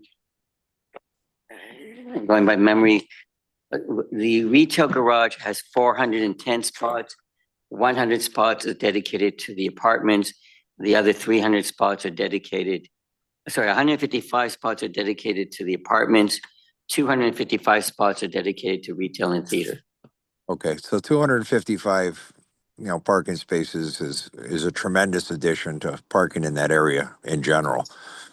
But, yeah, I mean, that was my concern, and my second, to follow back to what Commissioner Wood to reference before. I think it's important to keep in mind that I think a lot of the relevant heights have been to not overtake areas that are not intended to be built out larger than what is surrounding. And I think with a dropped elevation on the Lowry Place side, if you look at grade elevation across the skyline, it is almost relative to being the same on the Market Square side. So that was my only other comment. All right, thank you, Commissioner Minor. All right. We're all set, I guess. Yep, yeah, if there's no other feedback on that, it's just, I can add into, I know there's a lot of discussion about parking. A lot of things that came out of the study too is when you look at this, the asset they would be providing to that, you do get the parking of Market Square that already exists, and you have this parking. You have a chance for a symbiotic relationship by adding parking on this site and having the existing, that if there's a large event going on and actually Market Square, we have, a large festival, that this is another asset for that as well, rather than we've had to have people shuttled in, or that even for something like the extravaganza, this is another opportunity for another area in town for parking where people could be shuttled in and work with the community. So I think it works well when you have a area in a town center, we have a lot of different opportunities for parking. If you remember, Paul, I'll get to you next. If you remember, I suggested to Collier, and they agreed, that we should carve out spots for the buses to pull over. And that's another thing that was in a study that I brought up. That this is a bus route. When the buses pull over, and if you're gonna have a 12-foot wide road, they're gonna have to try to navigate around it. So you either put a bump out for the buses themselves to pull in, but, you know, for the bus station or a shelter or whatever, whatever. Is that on Lowry Place as a bus route? Yes, Lowry Place is a bus route, so is Constance Lee. All right, and then it's on both sides. So you have the northbound one, bus 144 comes around, goes down Constance Lee, and then goes up and back along Main Street out to the fast track. And then you have the blue bus. I forgot the number that blue bus is, but that goes between New Britain and Hartford. So I'll work with Paul. We'll identify where the best location along Lowry is for a bus stop. And the same thing with Constant and on our, Constance Lee, there is a bus. You can see the shelters are there now. okay. So, but we'll work together so that on the north side of the property, I mean, we can also on the south side, because we're taking away some of the property there, we can locate within our plan where the bus stop is. And at that point, the 10-foot buffer may be taken away to provide a place for the bus to pull over. Commissioner Woods? Paul, we've talked about this several times, but now that we're actually, if this went through as it's shown in front of us, those two buildings actually being built on Market Square, this now has access and the ability to use the shared parking in Constitution Square, correct? We would still potentially need to look at that because it says abutting, directly abutting. So I think that's something we should look at when we're looking at our regulations For in the master general. plan anyway. But yeah, it said now there's connectivity, so that's good. Because we didn't have connectivity before, but yes, right now our regulation does say abutting. Abutting. And that's something we need to help for the, where it's been understood, I think, how the communities applied it, That's how I especially. understood it. If you were on Yeah. Market Square, whatever side of the street you were on, you could use Constant Square. But again, we have to be so careful with the wording that we go. It always Yeah, is. it comes back and bites you all the time. Just so you know that in terms of our calculations of parking based on the town center overlay, we have enough parking for the retail on the west end and the building on Market I'm Square. just really talking about overflow. So, let's say that your concert venue is a big hit Right, and it's standing room only, which Would was be a great. wonderful thing that could happen. right. That there is the possibility that we have overflow that would be accessible to you. That'd be fantastic. Yep, that's- I mean, I hope that you're getting the message from Roy and myself that we're here to be a member of the community and to work closely with the community and coming up with something very special. If I may, I hope that you do come back, with an application. I think it's something that I believe that this, I can't promise you anything, but Right. we're willing to work with you. That's for Right. sure. And I think that's all anybody could ask for at this point. Yeah, that's what. Roy, do you want to add? I would just like to say thank you for the commentary, for the criticisms and the compliments. I think that we can address many of the criticisms to try and get to an even better job. I also would just also like to note that should this project be approved and built, it's my goal that it would be the shining star of town, and we didn't mention the amenities here. On the northwest, we have a very substantial amount of space dedicated to amenities. So there's the concept here of quality of life that I don't think I emphasized enough. That we can offer people, because of the scale, the balanced number of homes here, the ability to help support an amenity package here that people would not otherwise be able to enjoy and to have in their lives. And so that's one of the reasons I try not to use the word apartment. We really set out to build homes. And I want to emphasize that there are 0 studio spaces, few ones. And the emphasis is in 2s and 3s. And to support families, we have some 4s. So we really tried to set out to create the diamond of Newington in terms of quality of life. And we tried to utilize beauty, nature, amenities, architecture, design, scale in order to accomplish that. I hope that you may see those virtues. Mr. Chairman, I think Commissioner Minor did have his hand raised when you were calling around. If you had that one more thing to add. Thank you, Mr. Chair. Just one final question I forgot to mention before. Based on the sizes of the buildings and the uses, I'm presuming that the entire property is going to have sprinkler protection. Am I correct in that assumption? Yes. Yes, you are. Okay, I think that's one very important note. Thank you. Thank you, Commissioner Minor. Any other commissioner questions? Yes, Commissioner Fox. Thank you, Mr. Chairman. And thank you for those last comments, Commissioner Woods. I think you're absolutely correct. I don't have any questions. I just have I hope it's a quick statement. The last decade or so, and you'll hear this if you're talking to people around town, we have had applications and petitions that were approved, which added a large number of apartments within the borders of Newington. To me, half the time they were kind of indiscriminate, in the way they were put up, in the locations they were put up, and there's still one more going like that, less green space and stuff. But considering especially our master plan, and as Commissioner Minor said, you did wait long enough to send this to us until after a master plan. And I think this is this conception, I guess you'd call this, is a lot better than we've seen. Right? I mean, some of them are mixed use. This is mixed use. However, I think it's about time some of us in Newington, and I was one that really was not an apartment person.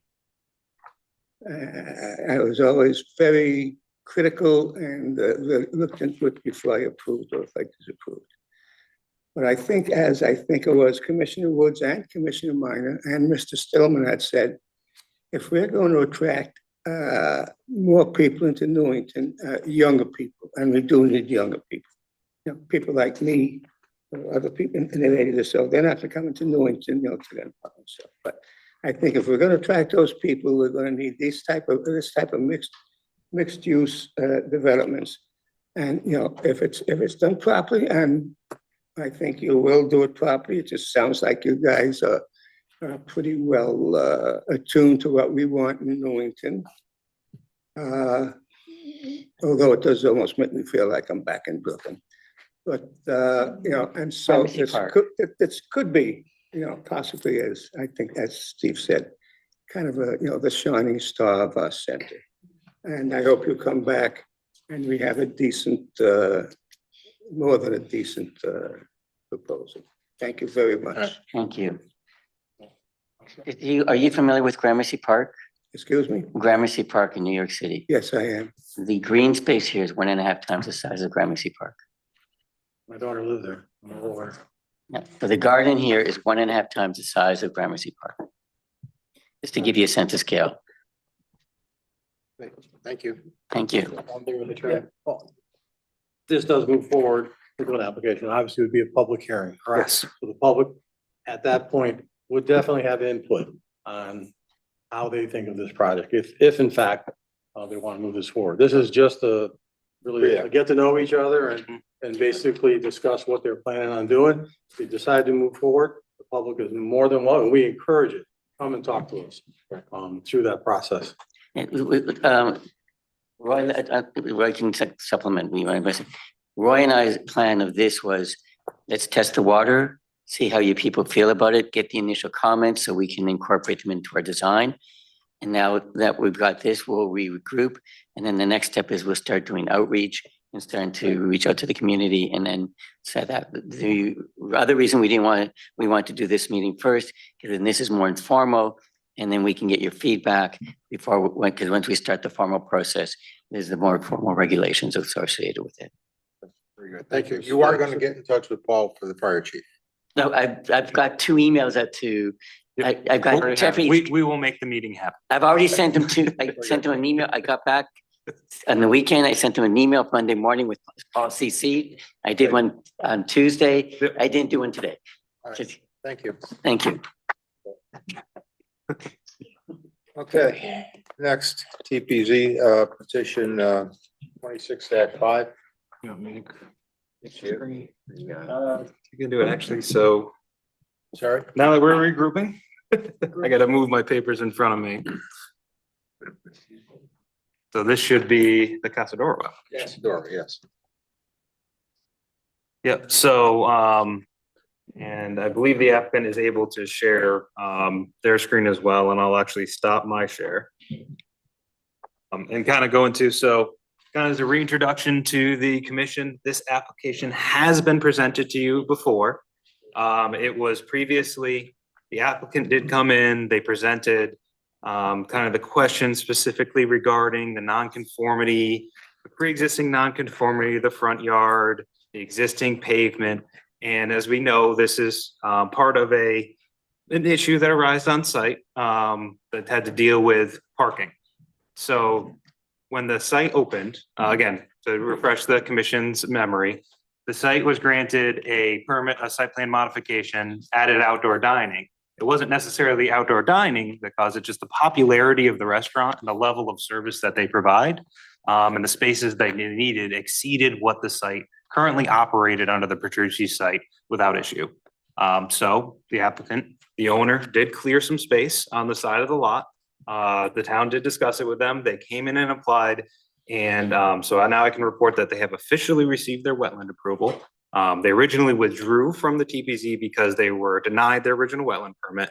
And then through that process, again, on the third application, they did receive an approval. So they have an approved wetland plan. The plan that's in front of you is the approved plan for the wetland for our Conservation Commission. So the applicant is here to give the presentation tonight.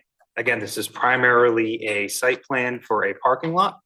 That is the core aspect of it. It's a site plan, as noted, that has a retaining wall that is part of it. And again, the applicant will give some description about that, how the lot previously operated under its long-term history on the Berlin Turnpike, through kind of the change in occupancy to a restaurant. And there are some interesting elements, including an existing curb that's on the site that you can see on the site plan as well. So at this point, I'd like to hand it over to the applicant to give their presentation and kind of go from there. And I'll be happy to provide any staff comment throughout or answer any questions. Please state your name and address for the record. Thank you, Paul. For the record, my name is Francis Vaca. I am a professional engineer at the BSC Group in Glastonbury, Connecticut. I'm here on behalf of Doro Restaurant Group, State Point Properties, and I represent BSC Group. I do have a very in-depth presentation. I know we are we're already pushing on 8:30 at this point. So I'll try my best to go through this as efficiently as possible while answering as many questions as possible that I can. Please feel free to ask any questions during the presentation, if at all, if necessary. And like I said, I'll try my best to streamline it so that if any questions at the end, I can respond at that point. We are here tonight to respectfully request site plan approval under section 5.3 and 7.4 of the town of Newington zoning regulations for the expansion of the parking lot approximately 180 feet to the south. Briefly tonight, I'm going to go through the existing site review, its brief history, touch on the tree inventory, identification of the 15% slopes, ENS plan, proposed parking lot wall design, site drainage, its low impact development, site drainage, the landscaping, and the review of the parking lot reestablishment in the front yard, which Paul had already previously mentioned. Existing standpoint, the red line that you see, so the Casadora restaurant is at the former Bertucci's building located at 2929 Berlin Turnpike. This is Main Street, Berlin Turnpike here. The property is identified here in red. It is a rather strange shape. There is a long extension along the property that connects all the way over to Pascone Place. And that is potentially relevant when we discuss the issue with the 35-foot front yard. Your view is now rotated slightly clockwise. You can see north is now to the right on my screen here. The existing site, it's a 3.56 acres with a 6,900 square foot building identified here. There are 109 parking spaces currently on the property, which is in accordance with the zoning regulation for the public usable space in the restaurant. And I'll talk about the issue with that in a few moments. There is a wetland buffer through the center of the parcel, and the dash line that you see along the boundary outside of the property, that is the wetland for a drainage conveyance that connects the two different wetlands. We have, as Paul said, met with wetlands and we received approval. Parts of this presentation were from my original presentation to you back in July. So it's been a bit of time now, but at the start of Casador's development, they served 10,000 meals in the first week. There were times when the reservations were booked 2 weeks out, and there are times when they have 50 plus employees on during Friday and Saturday hours. And the issue that generated as a result of that was it created a parking problem. The existing lot, even though it meets the requirements of the regulation, it is substantially underparked. So what ended up happening right after opening, and still do occur at certain times during high use times on Fridays and Saturdays, is that individuals ended up parking in the fire lanes identified here in red and adjacent to the building, as well as along the front portions of the grass portion of the property directly along Main Street and in areas along the Berlin Turnpike, as well as essentially encroaching into the adjacent lot that is posed as part of the expansion area. But they basically would just drive through the small curb cut here. This is the curb that Paul originally mentioned, a curb that essentially stretches over into the adjacent, it's not adjacent property, it's just the adjacent portion, the southern portion of the site. As well as in the most significant times, the entire area was fully filled, and then patrons ended up having to park in the Price Chopper lot and essentially walk up the hill and around to the restaurant. And the reason behind a lot of this, after some investigation, it looks like the restaurant is generating more individual trips than anticipated. There are 36 spots at the bar. So there appears to be more people that are essentially traveling to the restaurant individually. And this was actually underlined last Mother's Day. My understanding was they had the highest occupancy last Mother's Day, but they did not have a parking problem because everybody went together in their vehicles as a family. So they didn't have any issues during that time. So as a result of that, there was a temporary lot created that was intended to be for employee use what generated a number of the issues with why we are here this evening. And there is a temporary negotiation. Currently, they are leasing spaces from the Price Chopper lot, the pad site that's on the north portion of the Price Chopper lot that's currently being utilized by the Casadoro employees. They're parking there. I believe they've rented between 30 and 50 spaces, but that is essentially a month-to-month lease, and it is presumably not going to continue.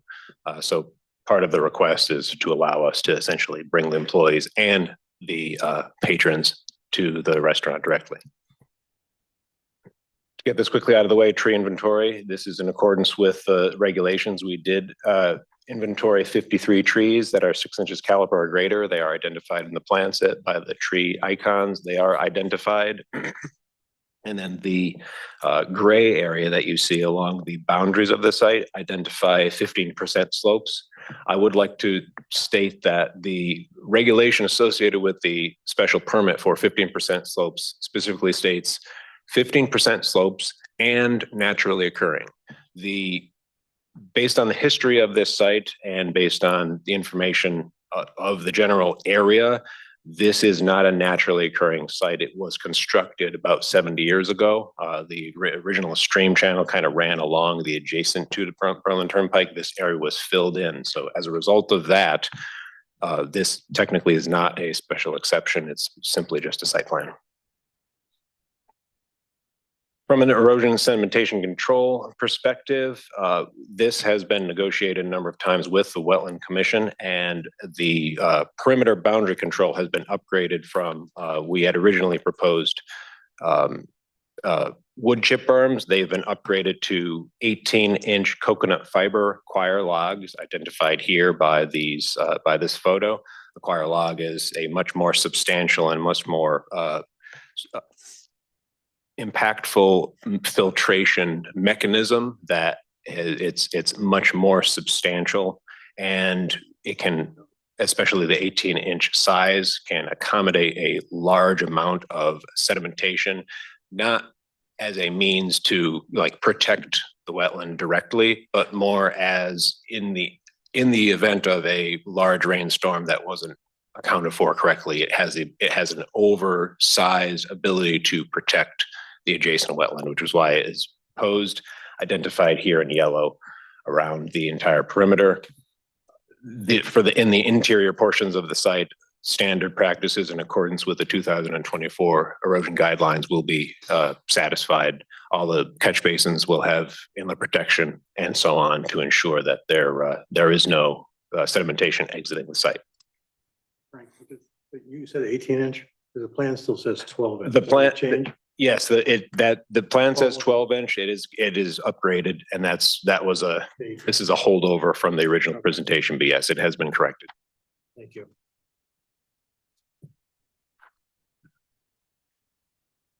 As far as the design itself, this is the site plan that you're looking at. I have shaded here the original portion of the site in this smaller gray. So additional parking is directly to the south of that area. And essentially we are replacing 47 spaces. So we're removing them, but we're putting them back. And then we're adding an additional 102 spaces to make a total parking count on the entire property of 211 spaces. So that is 102 greater than the minimum requirement. We have not done anything for the building itself. The building hasn't increased in size. It's just we're adding the additional parking. We're also utilizing the regulation ability for us to use the 611C, which allows for a 3-foot overhang. So we have a 7-foot island on the interior islands and then a 16-foot parking space, which allows for the encroachment of the vehicle over the island. This is allowing us to satisfactorily achieve the 10% interior landscape requirement. I also just quickly wanted to note that due to the increase in the number of spaces associated with that, we have to, in accordance with ADA law and statutory requirements, we increase the number of handicap parking spaces from 5 to 9. The slopes associated with the frontage portion of the development right in front of the building accommodates the addition of additional handicap spaces, and that's how we have identified them on the plan.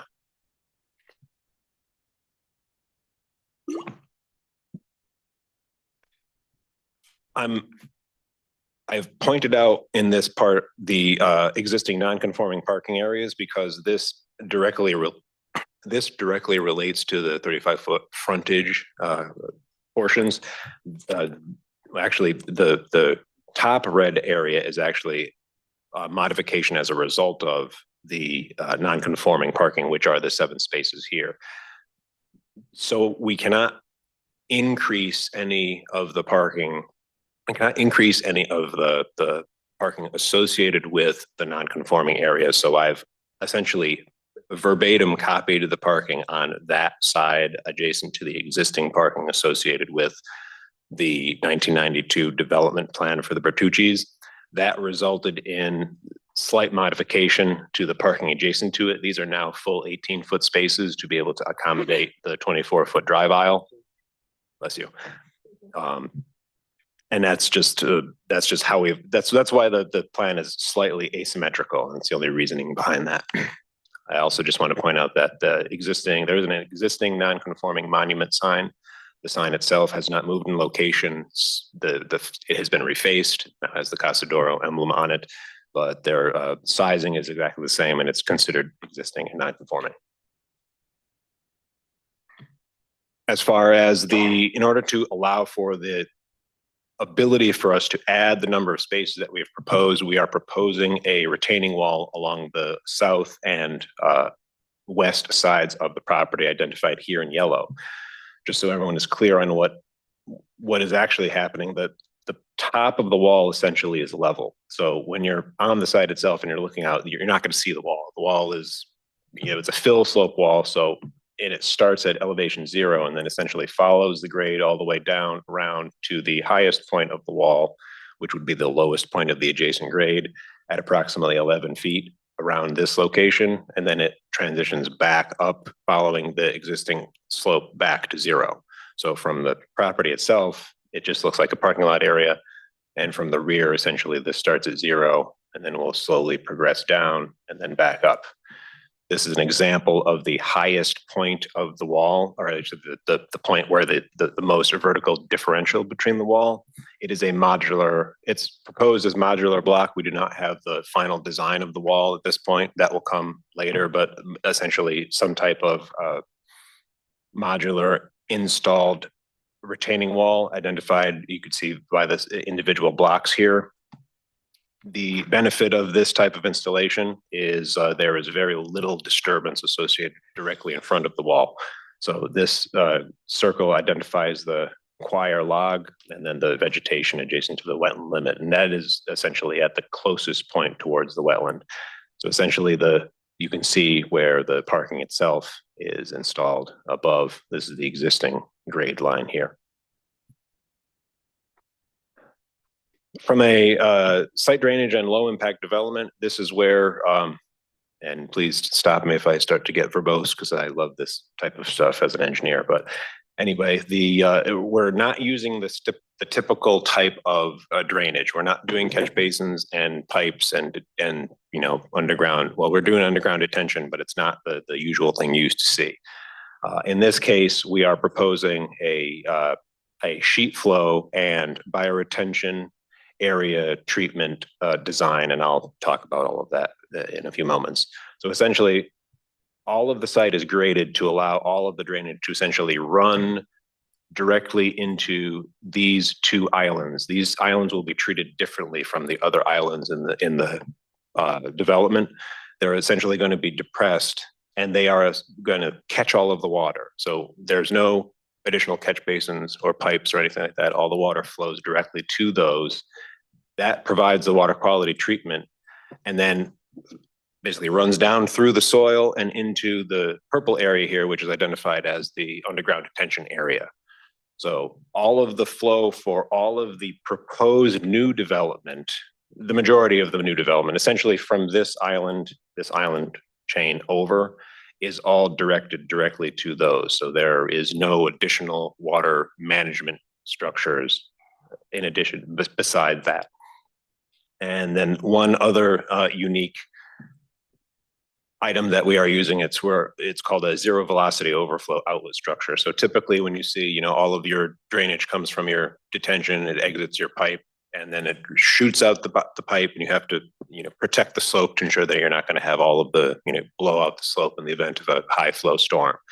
In this case, imagine this outlet being essentially a catch basin working in reverse. So instead of the flow running to the catch basin, dropping down and then flowing into the pipe, in this case, it flows out of the detention system through the pipe to the structure, and the structure fills up and then slowly just overflows and leaks out the top. So regardless of how much flow is flowing through the pipe, it's going to hit the structure. And then when it gets to the top, it's going to slowly basically leak out over the top to prevent any erosional velocities as it heads, because it discharges directly down the slope to the wetland area. One of the questions I know I always get asked is, well, it stops raining. Now you have a pipe and a structure full of water. What's going to happen in that regard? So the structure itself is designed, it's going to have weep holes on the bottom. So basically over approximately 24 to 36 hours, the water in the pipe will slowly drain out essentially into the ground area. There's 24 inches of stone located beneath the structure. And so you're never going to have a situation where you're going to have standing water in the pipe for weeks on end. As far as the low impact development, I'm going to touch briefly on the design of the focal points, which are the bioretention areas. So low impact development is it's an emerging technology, but the benefit of it is they've continued to emerge the technology as they've moved forward with it, and they're much more conscious of maintenance and much more conscious of how it's providing water quality treatment, and most importantly, because no one is actually going to use any of it if it's just too expensive to install. In 2024, the water quality manual for the state of Connecticut was upgraded, and they've made modifications to it, and it makes the use of these types of structures much more effective and much more cost effective for developers to utilize. And it makes more sense for them to look into these types of technologies than go back to the standard catch basin. So essentially a focal point design. So if you could imagine standing in the parking lot, this is essentially what you'll be looking at. It's going to look just like a small little planted island, but the plants in it are specifically designed to essentially counter and treat all of the contaminants associated with all of the contaminated water that comes off of the parking and the automobiles and so on. It runs essentially into this type of structure. We're using a different type of structure I'll talk about in a moment. It runs through the structure and then discharges directly into what looks like a garden. Beneath that garden, however, is a section of high flow media, basically a type of stone that allows for infiltration at 100 inches per hour. So essentially, as fast as you can pour into that stone, it's going to run through the stone down into the detention system. So here's an example of, this is a pre-treatment. So this is designed, in a catch basin, water flows into the catch basin, contaminants, leaves, and so on will settle down into the sump, and the sump has to get cleaned out. In this case, any litter or so on and so forth is going to flow into this structure, and it only drops about 18 inches and then directly exits. Now, the benefit of this structure is, unlike a catch basin, which requires the need for a vac truck to come in and suck it out, a standard landscaper can lift the grate off, scoop out all the sediment, put the grate back on, and they're done. And this would be performed during the standard landscape maintenance during the landscape during the property. This is actually the structure that is being proposed on our site simply because of the narrowness of the islands. Both of these will be installed on either side of the island. Essentially, the water flows into, drops in, then runs over into the bioretention area directly. This is actually the cross section of the focal point treatment area itself. So you have 3 inches of hardwood mulch, and that collects about 80% of all of your contaminants. So all the sediment goes into the mulch, and that is the one piece that gets removed and replaced every year. So that's the extent of the maintenance for this product. The media is designed with approximately 10% of organics, and those organics essentially are intended to react with the contaminants that come off the vehicles. And as a result of that, they react and they basically self-heal themselves. So as the contaminants basically enter the media reacts with it, similar to how a wastewater treatment plant works.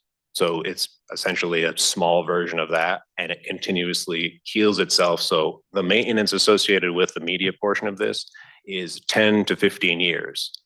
So it's essentially the only maintenance required is the removal and replacement of the mulch. And then the underdrain section here, which is essentially the detention. Imagine it just like the standard milk crate designs, that it basically drops down into that detention. The detention is designed with an overflow and an outlet so that all of the requirements for stormwater management are handled for the site. And that way there, we have essentially designed it so that there is no impact for any of the stormwater quality, stormwater management and peak flow attenuation. I can talk more about that, but I just have one question. Sure. Back on C-1.0, you're putting a tree into the state right away. I'd be cautious about that. You have It's 134.19, not 190. Okay, I'll look to make sure. I didn't think we were, but I will make sure that we do not do that if that's Well, the you case. need permission from the state because they are Sure. very concerned if somebody loses control and hits an object within the right of way. You know, so I noticed that one there and you got another one there at 131 dot 470. Okay, I will Just be definitely look into concerned, that. you know, get their approval, whatever they need, you know. That's all. Absolutely. Okay. I know snow storage is always of major concern, especially in recent years. So we've calculated out approximately 350 cubic yards of snow storage for these areas. Now, there is additional, additional information with that is, and we are slightly unique in this project because we have requested over the required number of spaces that we need. So technically speaking, we have 102 spaces that are above the requirement for the zoning regulation. As a result, we have the ability to use a portion of the parking area, which is more of a non-standard approach, because usually your parking is essentially set directly based on that. Well, in this case, we have the ability to add, and this is approximately 200 cubic yards. We can add, we have additional as needed, depending on the amount of snow that we have accumulated. The other idea with regard to this that's beneficial with this regard is the patio that was added as part of the previous application back in 2024. It's about a 3.5 season patio. So during the coldest portion of the year, it is partially heated, but during the coldest portion of the year, I know the restaurant isn't utilizing it, and the 2,000 square feet associated with that is approximately 43 spaces. So 43 spaces technically should be relieved back to be able to be used for snow storage if necessary. But I've also coordinated with the owner of the site, and if there is a situation where it's just, I know that the biggest concern is ensuring that the snow does not make its way into the wetland, and we're clear on that. So temporarily, it would be essentially stockpiled in the red areas identified here. And then it has the ability to get removed from the site to one of the adjacent properties. The owner has a number of properties in Newington. I'll briefly touch on landscaping. So these are, Commissioner, could you, which tree are you referring to as far as the trees that are in the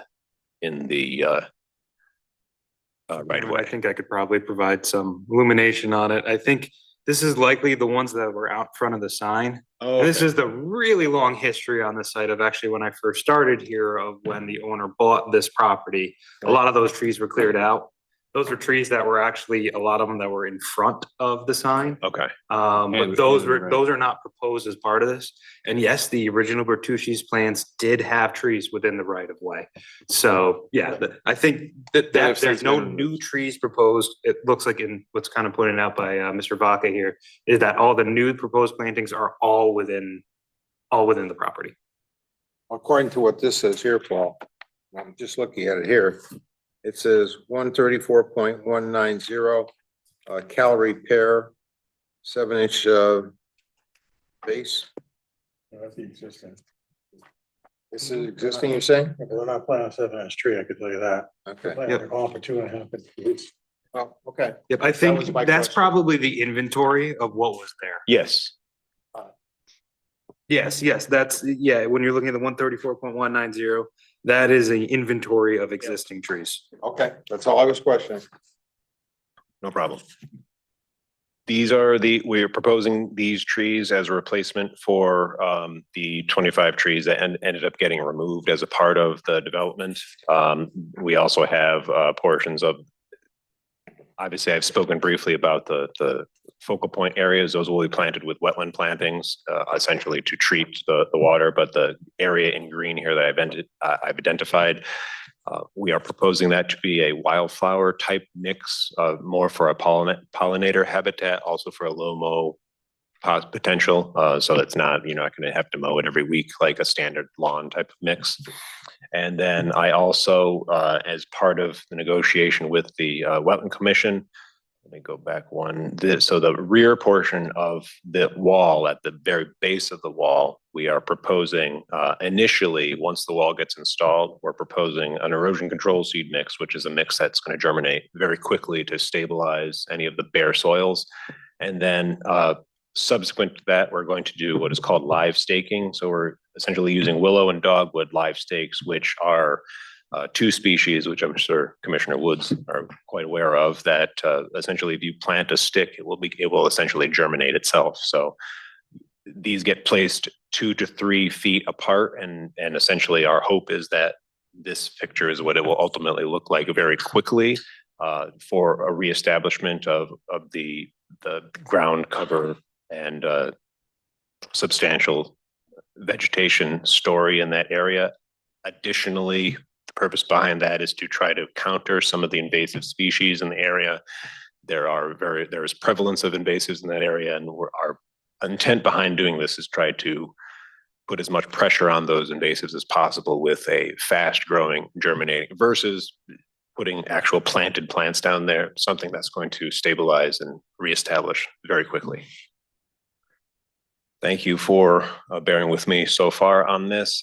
Finally, talking about the parking reestablishment in the front yard. This is relating to section 610-4B. No accessory structures above ground utilities or pavement should be placed in a 35-foot minimum front yard, which is identified here in blue. Now, I've done extensive research on this. I've gone back through the town records, the previous approvals. And interestingly enough, the 610-4B regulation was in existence in 1992 when the Bertucci's was approved. However, I reviewed the entire notes and record of the meeting. I reviewed all of the comments made by town staff at the time.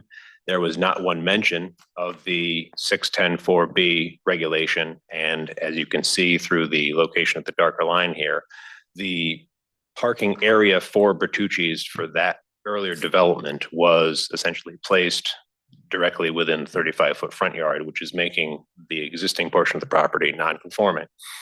And it continues into the pad site area with a portion of the curb stretching over in here. So as a result of that, the non-conforming nature of that, and also to document the previous use of the pad site area, I'm going to speak briefly about the history associated with the portion of the pad site, so that way there we have the basis of the previous pavement in that area as well.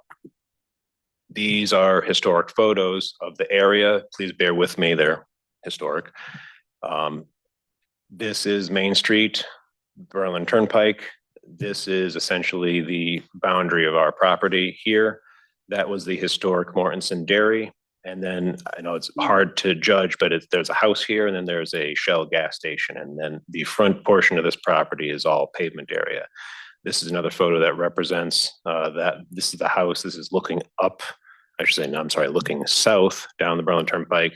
This rectangle over here is the Grantmore.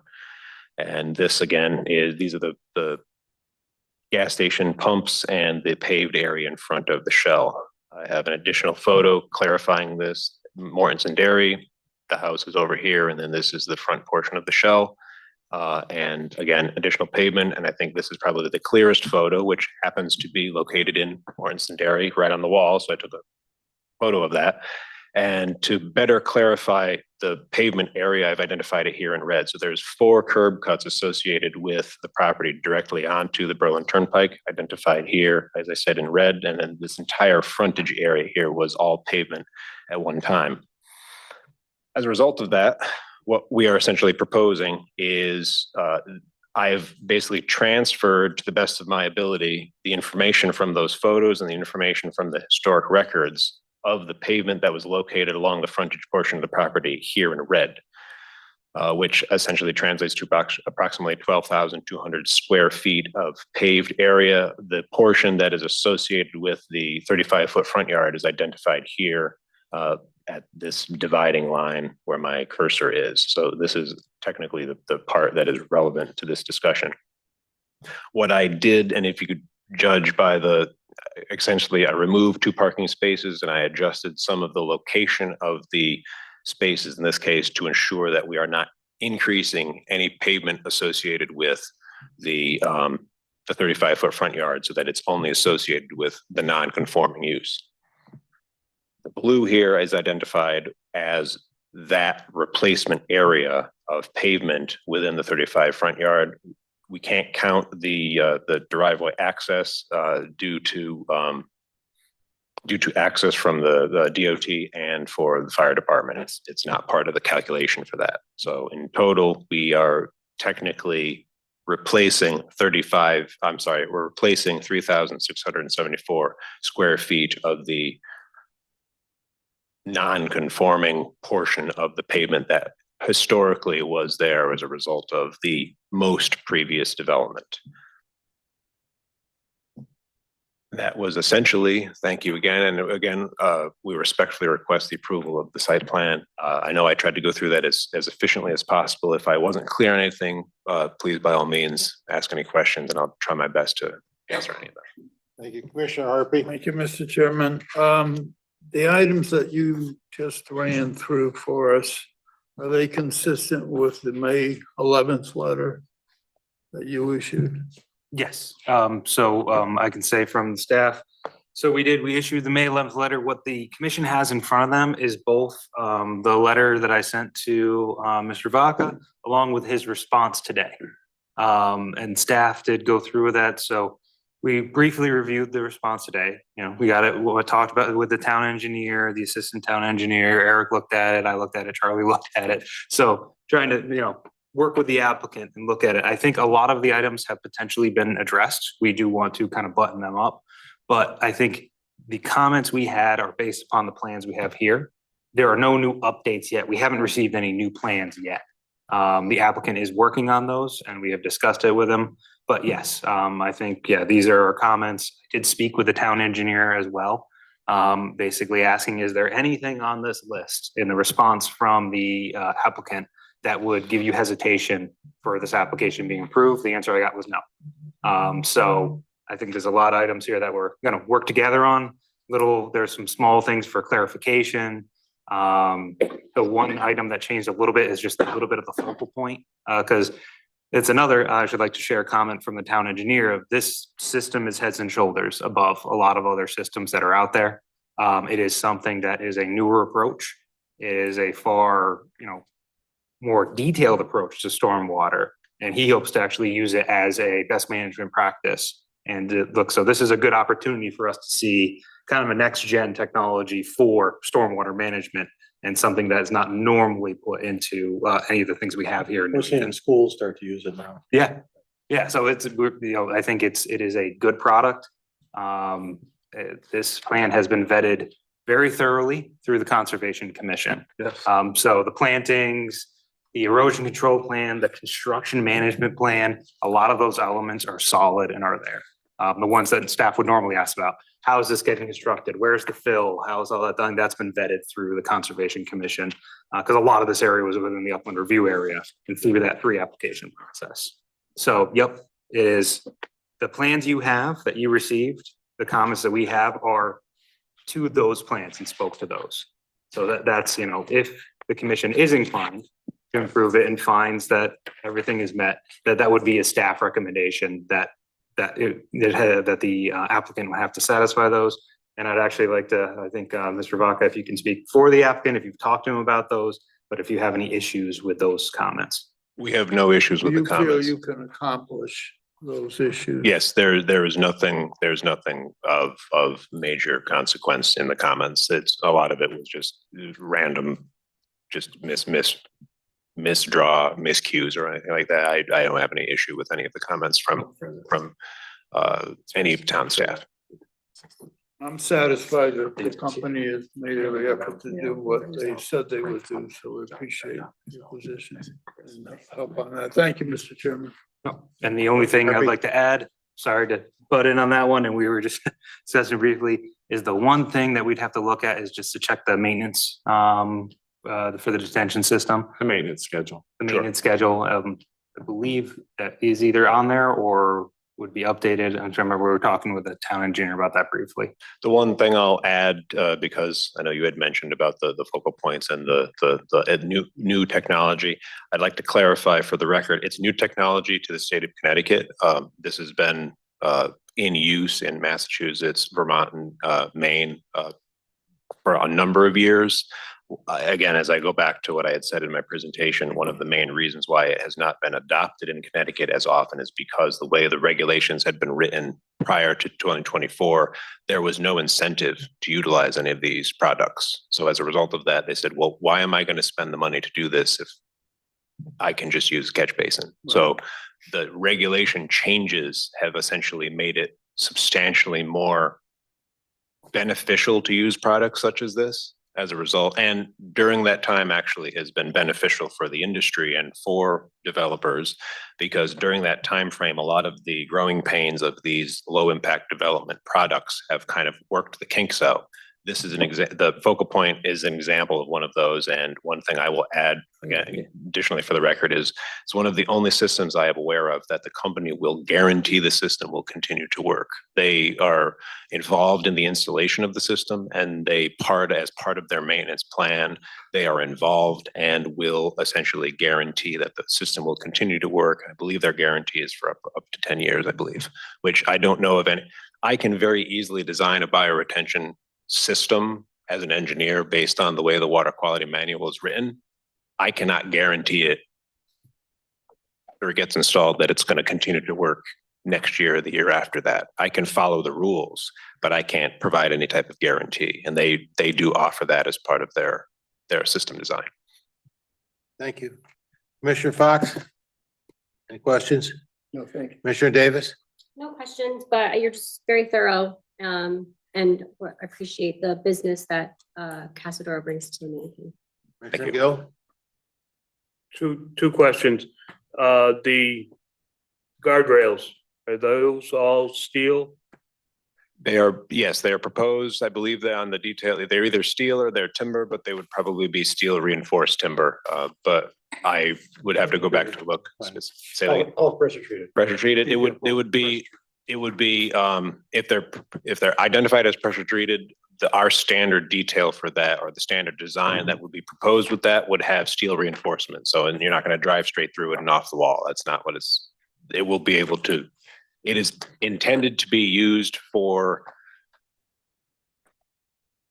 the accidental, if you go 40 miles an hour at it, if you go 40 miles an hour at anything, you're going to drive through it. So, it's intended for the accidental hitting the gas instead of hitting the brake type of thing. Okay. The other question is EV. Now, is that part of this? Yes, I'm sorry. It wasn't part of my presentation. We have included it. Mr. Dixon did incorporate that during the process of going through all of the different steps and the wetland application process. It was incorporated. Give me 1 second and I will, you can see it right here. So it's identified. We have a transformer that is identified currently in this location, and we have the adequate number of the chargers I should say the infrastructure for the adequate number of chargers to satisfy the requirement of the regulations. They go all the way up to essentially there. The conduit and the connections will be installed as part of the project. But again, the specifics for the transformer and all of that the developer has the option to install those at the, I don't know exactly how. And I'd like to say that is actually one of the staff comments that I did have in there in that letter from the 11th as well. Number 15. Yep, number 15. So on the staff comment, again, the EV infrastructure per requirement of NCR 6.1.1L is under review. Be advised that the requirements include adequate design on the electrical system. The design should include conduit size in all required handhold locations. Conduit and associated handholds are required to be installed. So we have the make ready. That's how the commission adopted the regulations. The Connecticut general statutes, when they put this into effect, did not require you to put in the stations, which is actually forward thinking to a point because all the incentives were stripped away after that was put out there. And I have this issue with other people who are looking to build now where all of a sudden they had the potentially to build it for out for 20,000. And now they're getting quotes for about 200,000, 250, and it doesn't make it work. So the infrastructure will be required to go in, the handholds will be required to put in, and whatever gets size and space will have to be dedicated so that someone could come in, put in a pad, put in a transformer and run conduit and put in the stations and be done. There'd be no excavation required in the parking lot. That's the most important of the make ready, is that you don't have to disturb it, because a big amount of the cost would be ripping up pavement or ripping up stuff and altering the top of this wall. That would be an issue. So yes, the EVs will be addressed for that, but it will be the conduit, the handholds, and kind of the infrastructure in the ground that could be ready to run. Okay, I can get more information from you at a later date. Yes. For that, but that's good. Thank you. Commissioner Go, Commissioner Kane, All set. Thank you, Mr. Chair. Commissioner Pascarelli, No questions? Commissioner Woods. Yeah, just a couple. Back to the timber, they're not showing any reinforcements. Okay. So if your intention are, you probably get that changed. Sure. And back to the retention basins, the bio retention basins. I like, this is a new approach. I've been involved with a lot of them. They all fail. They put mulch on top, which blocks the water. And so then they'll add catch basins to your drains, right? Right. What happens? Water fills in, which is supposed to. Mulch flows to the top. Where's the mulch go to? Goes to the top of the basin. What's it do? Clog the basin solid. So you're using wood chips, which they're still gonna float. So if you do have a basin there, it'll migrate to that. But what I like what you've done is it needs to be changed yearly. So you're removing the contaminants and the old wood chips Yes. on a yearly basis. I think that's smart. And I'm gonna follow it. Hopefully it does work. Then back to the guardrail. The guardrail is gonna go along the top of the wall. Yes. correct? Is there also a fence gonna go, chain link fence on top of that? Yes, Or there right is. Yes, so the sleeve it is for the fence and the guardrail will be a driven post. Yes, the detail of the guardrail is not provided because we rely on, due to its proximity to the wall itself, it's part of the design of the wall. So it will be incorporated. Yes, and I imagine it will be a driven post of some type of whatever that is, but it's, you know, the tie back and I'm sorry, I lost my train of thought. It will be designed in accordance with the top of the wall so that the system functions effectively together. I just wanted to make sure that they weren't intending to use a sleeve it for the guardrail. 'Cause it No, won't work. no, it's not. It doesn't really, at least it might show, but if it is, I missed it. It doesn't show the chain link fence here. I see the guardrail. The chain link fence it's identified, It's in the yeah, detail. it's in the Yeah, detail. that was and one of it's- our comments as Yeah, well. it's also a very specific one of the comments that are on there. Yeah, because Oh, I I'm- think you do need both. One, I'm you need to realizing- stop the vehicle. Right. You know, for that light tap, obviously 20 or 30 miles an hour, you're going through it. But you also need the fence, so stop the kids. Yeah. So- That's a I'm requirement. realizing as I'm looking at the plan, we don't actually call out the fence. If Right. you look at, you actually could see it on, and in fact, I can zoom it in right So here. you've So, already covered. so the X It that was you a see, comment, yes. Other than that, I Yeah. think, you know, I think you that did a is good the job. fencing. And I'm really curious to see how this holds up as far as the fire retention system. goes. Absolutely. Commissioner Yes, Woods and Mr. Chairman, if I would add, just for that, what I would say is for the motion that I have, I did leave an area to write in there. Based upon that one, I potentially would add revise the timber guardrail to incorporate reinforcement as approved by the town engineer. I'd like to ask Commissioner Minor if he has something Yes. first. Okay, Commissioner Minor? Thank you, Mr. Chair. Yeah, my only comment and concern is the guardrail. And at minimum, if it were to be a timber guardrail, it would have to be steel reinforced. I would really ask them to consider using a steel guardrail. Just one example that pops to mind is Fen Road on the new development there, that guardrail was, and I think it was actually reset again, almost 45 degrees over from regular nudges that just kept pushing it further and further over. And my concern with that 10, 11 foot elevation on the corner would just be it's a long way down. And I know that Walgreens across the street, I believe, is using a steel guardrail.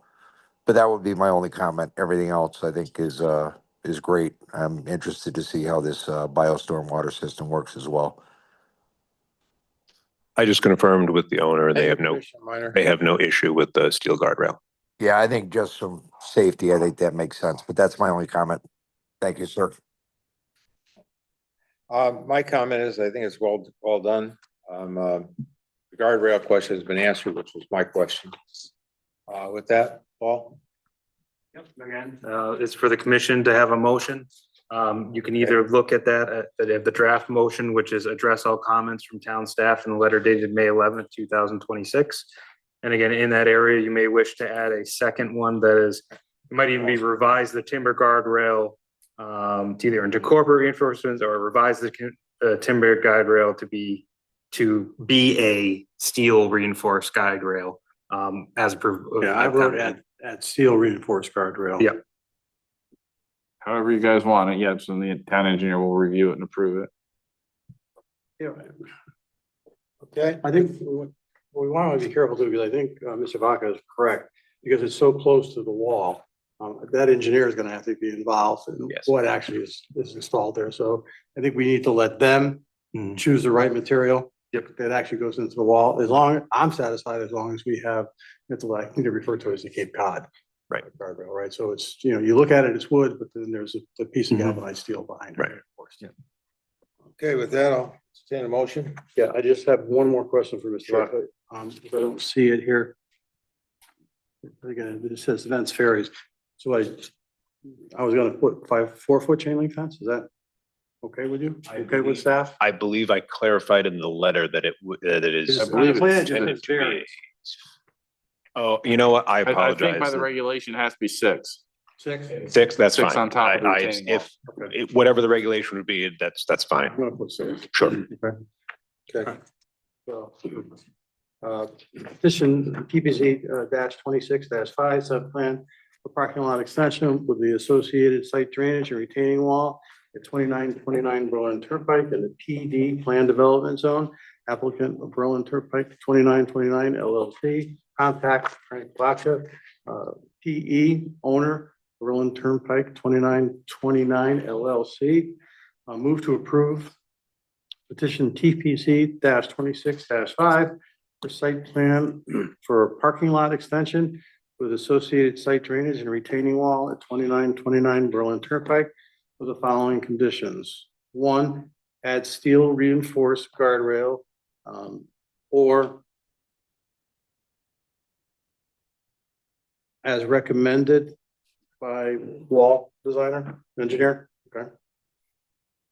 And 2, add 6-foot chain link fence to the rear of the retaining wall. We have to read this part too. The The address.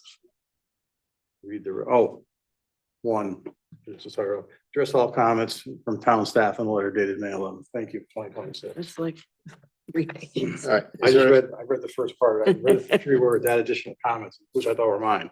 Is there any, second? I would just note the May 11th date. I did. I put that in. Sick. Is there a second? I'll second, Second. Mr. Chair. All in favor? Aye. Aye. Opposed? Thank you, ladies and gentlemen.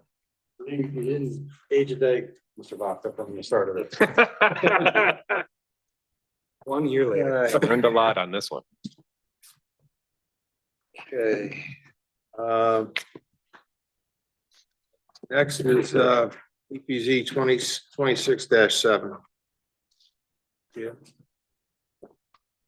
All right, so what you have in front of you tonight is another pre-application. So this is one in discussion with the chairman. We were able to add it to the agenda. So this is GKN Aerospace at 179 Lewis Street.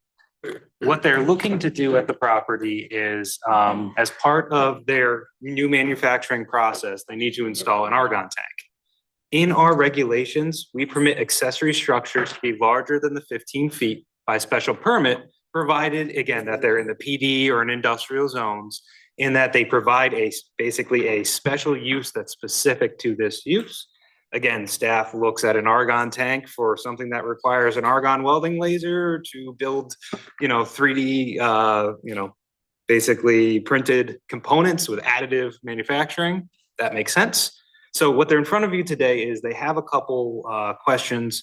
First and foremost is any input on the tank, the height of the tank, or any concerns that the commission has.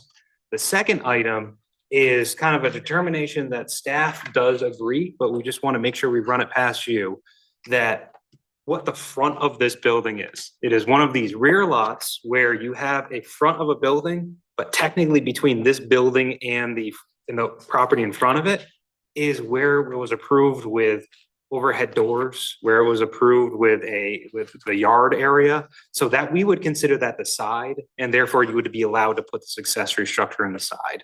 So that's kind of the spiel. I took a little bit of the applicant's thunder, but it's really because they are on a schedule that they're looking to get this project done.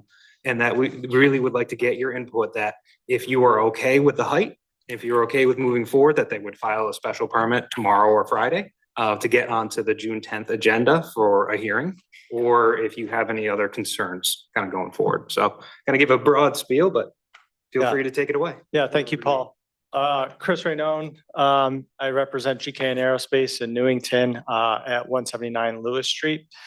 For those of you who don't know what we do over there, we're manufacturers of aerospace components. The original building was constructed in the late 90s, and that was Aerocraft. And then since then, Volvo Aero had purchased the facilities. And then added another building in the mid 2000s. And thereafter, some additions were put on and a second building was built, bridging lot 5 and 6, as you could see on page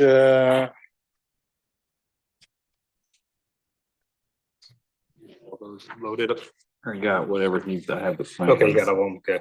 Yeah, as you could see on page 3. So there's some language in the Newington building and zoning code, specifically 4.4.3 and 4.5, and that relate to height modification and accessory structure. So that's what we're looking for, some interpretation for today. So GKN Aerospace, we're a manufacturer of aerospace components. And what we're doing for this project is we're onshoring a manufacturing process that we have in our Sweden facilities. So right now we manufacture a product. We do machining at our Newington facilities, send it all the way over to Sweden for an additive and fabrication process. And we bring it back to Newington, that whole middle process. We've been working with the state of Connecticut to onshore that manufacturing process because we want to build that capabilities here in the United States. So this is a massive project for us, not only with the facilities renovations that we need to do here, but also developing this capabilities here in the United States. So what we do is produce very large structures for aircraft, so up to 12 feet in diameter, and they're mainly structural components that attach the engine to the pylon to the wing.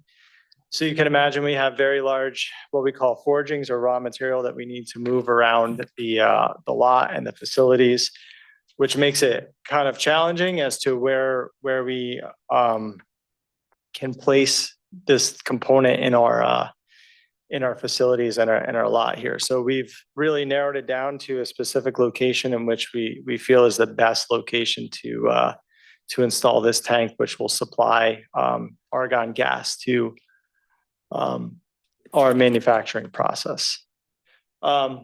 So with that being said, we have a couple questions after some conversations with Paul and Eric about what is the front of the building and where can we place this structure. So as it stands, because the building 179 was the original building on the lot, as you could see on page 2.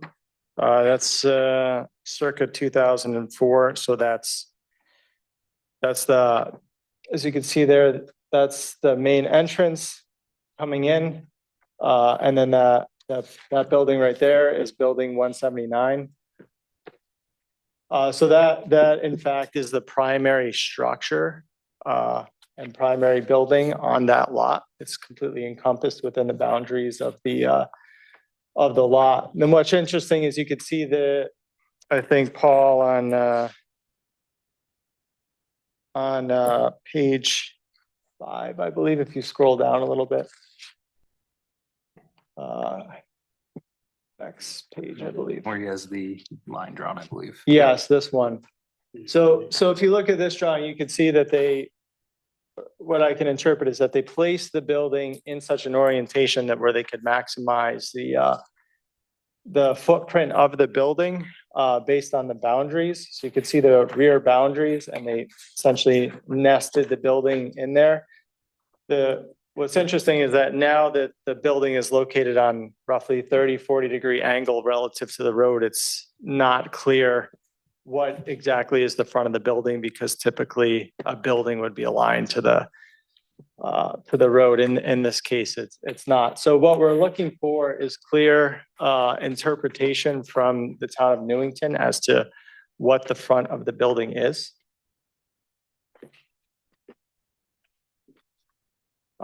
So it's clear if you look at the elevations on the previous page, what is the front of the building. So these are the drawings or construction documents that were originally submitted when the building was constructed back in 1998.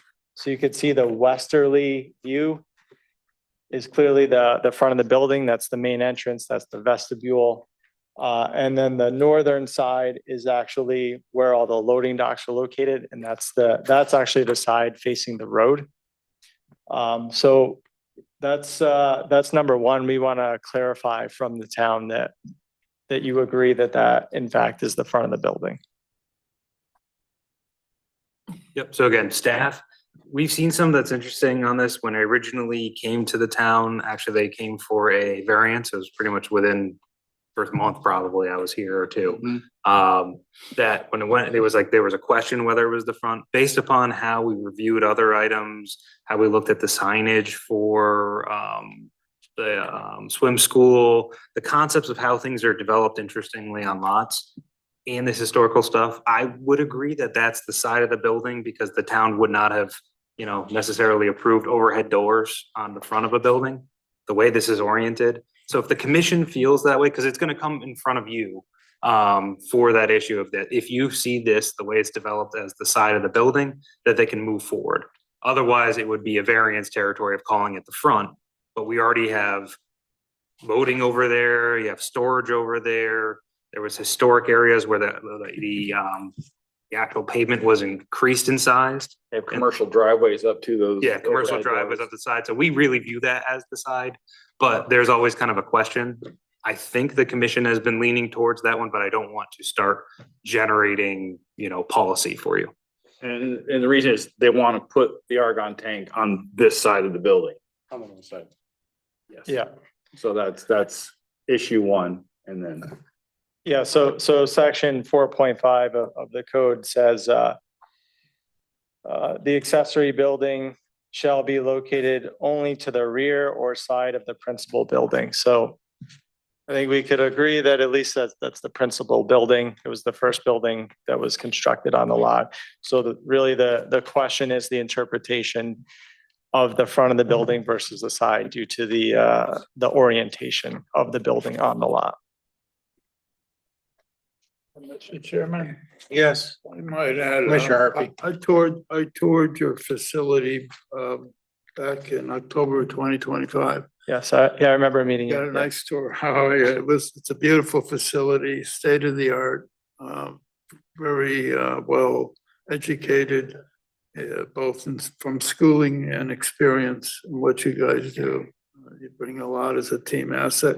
Thank you. My only question would be, Paul, the 35 foot, it's about 35 feet to stand her up, this tank. And I'm seeing here that there's a 15-foot accessory structure height limit. Now, what do you do about that? So that's the special permit aspect of it, where the commission has, back when a long-standing actually regulation is when you have things, even, for example, it applies for church spires, elevator towers, things that are necessary to the core function of Chimneys and yeah, stacks. chimneys to like the industrial commercial building. Like again, if you had a large chimney stack, if you had, luckily we don't have them anymore on that one. If you had kind of a, a separated furnace off to the side that was doing that, that would have been like a cogeneration plant. Right. That would have had a large chimney that would have gone above, and that would be an accessory to like an industrial building. I know as part of this October visit, I think it was Governor Lamont at the time, wanted to get a more comprehensive system going for local communities on economic development. This came up, this question about the argon, which is a non-flammable. I guess it's 93% in the atmosphere as it is now, but it's important to their fabrication process. It's critical to their competitive process. I think I'm overstating that, right? No, you're absolutely correct. So when you have a welding application, you need to protect the material or the molten weld pool from oxidation. So that's what argon does. It protects the molten pool from getting oxides and porosity. So that's how you keep the oxygen out and keep it from the titanium from reacting. So it's critical to our manufacturing process. Be quiet after this, Mr. Chairman. Stanwell Road, which is the pothole road. Yes, correct. Is that still a privately held road? Yes, it is. Not by GKN, might add. Because I have a road down in my neighborhood, I could maybe trade with her. I'm not getting anywhere fast.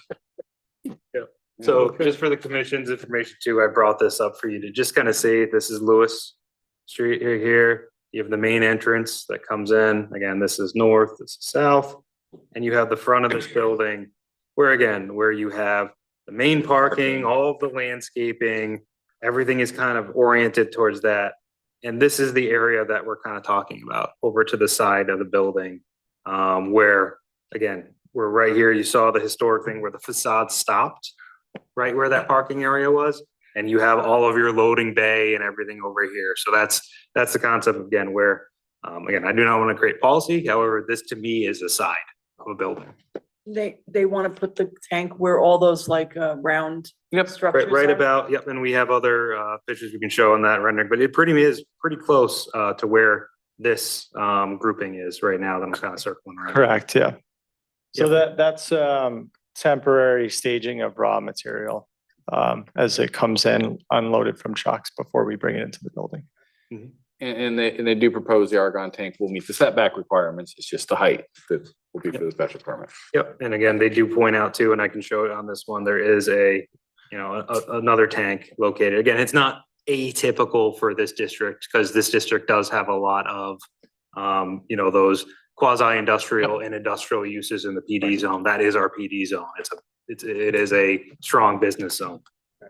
Yeah, so section 4.4.3C says in business and industrial plan development and commercial development zones, height requirements may be exceeded by special structures requiring special design because of their particular use in business or industry, such as chimney stacks or elevators when approved by the commission.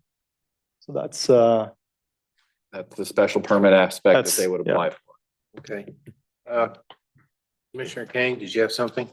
Yes, thank you, Mr. Chair. I was gonna say, I think that's a fair interpretation. The west side of the building can be considered the front, and then the North side. north and south are side yards.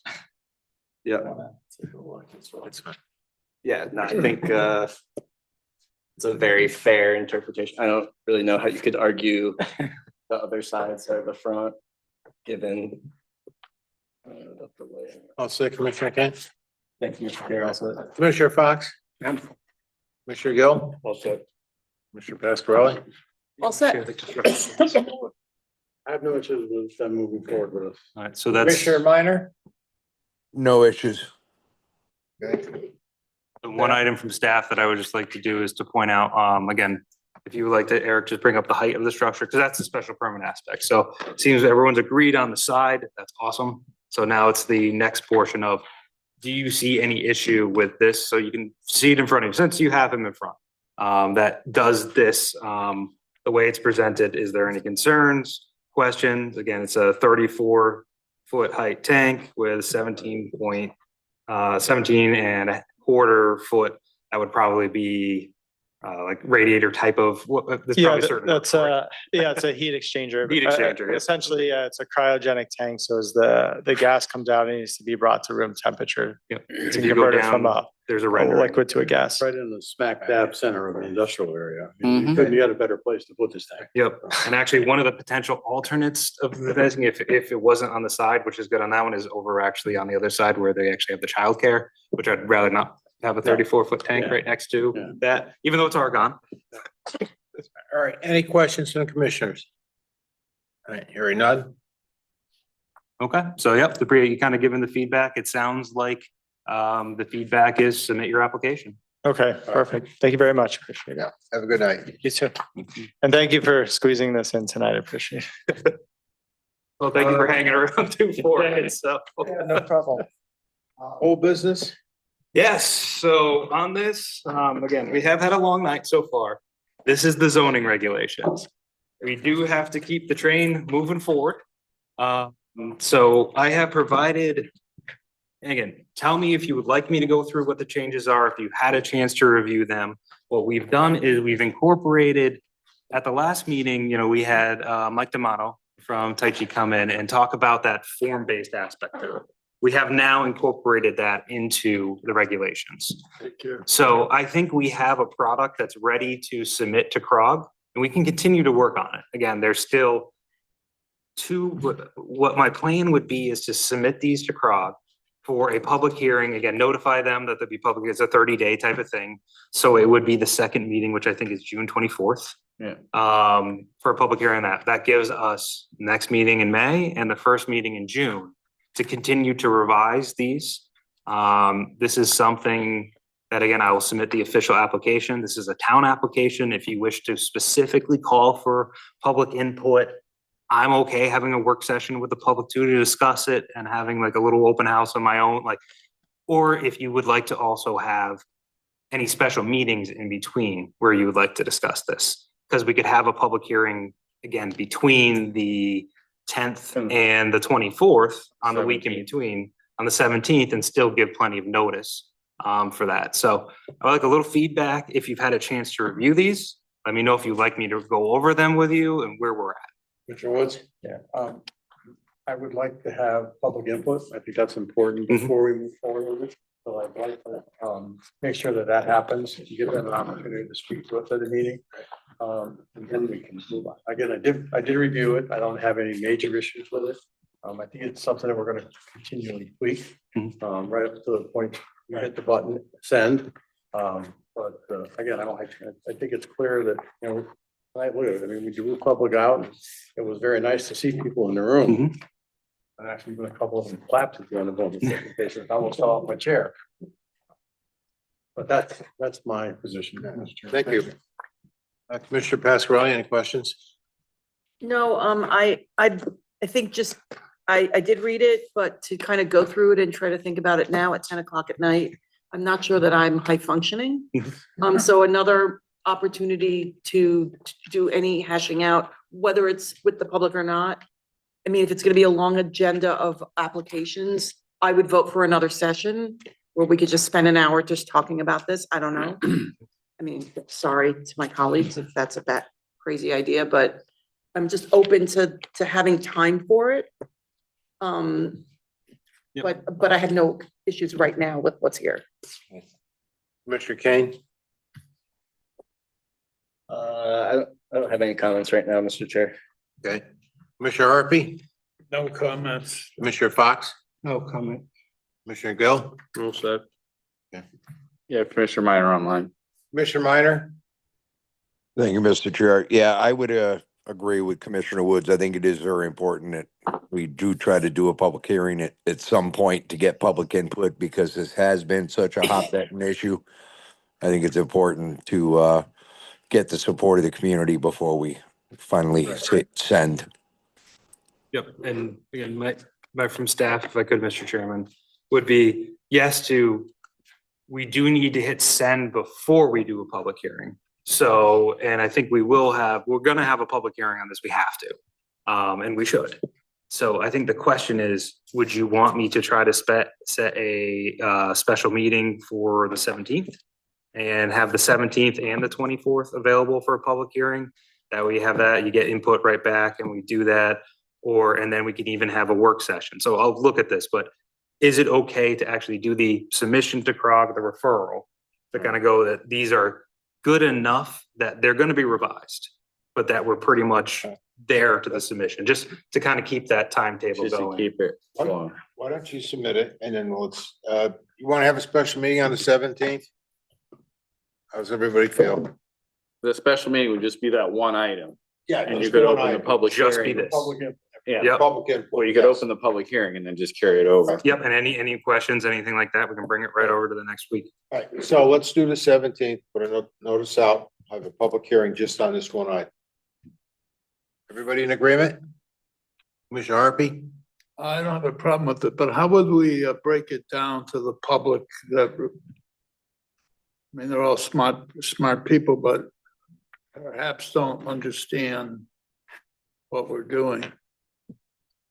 It's not a criticism, just an Yeah. observation, just a lot of people that they don't get it, how important it is, that we monitor these things. Yep, and I think it's a lot of the information so far. I would actually say I really, compared to some of the other ones, I haven't heard that much feedback from people. Then again, this might be a little more, it's not something that people will deal with in their normal everyday.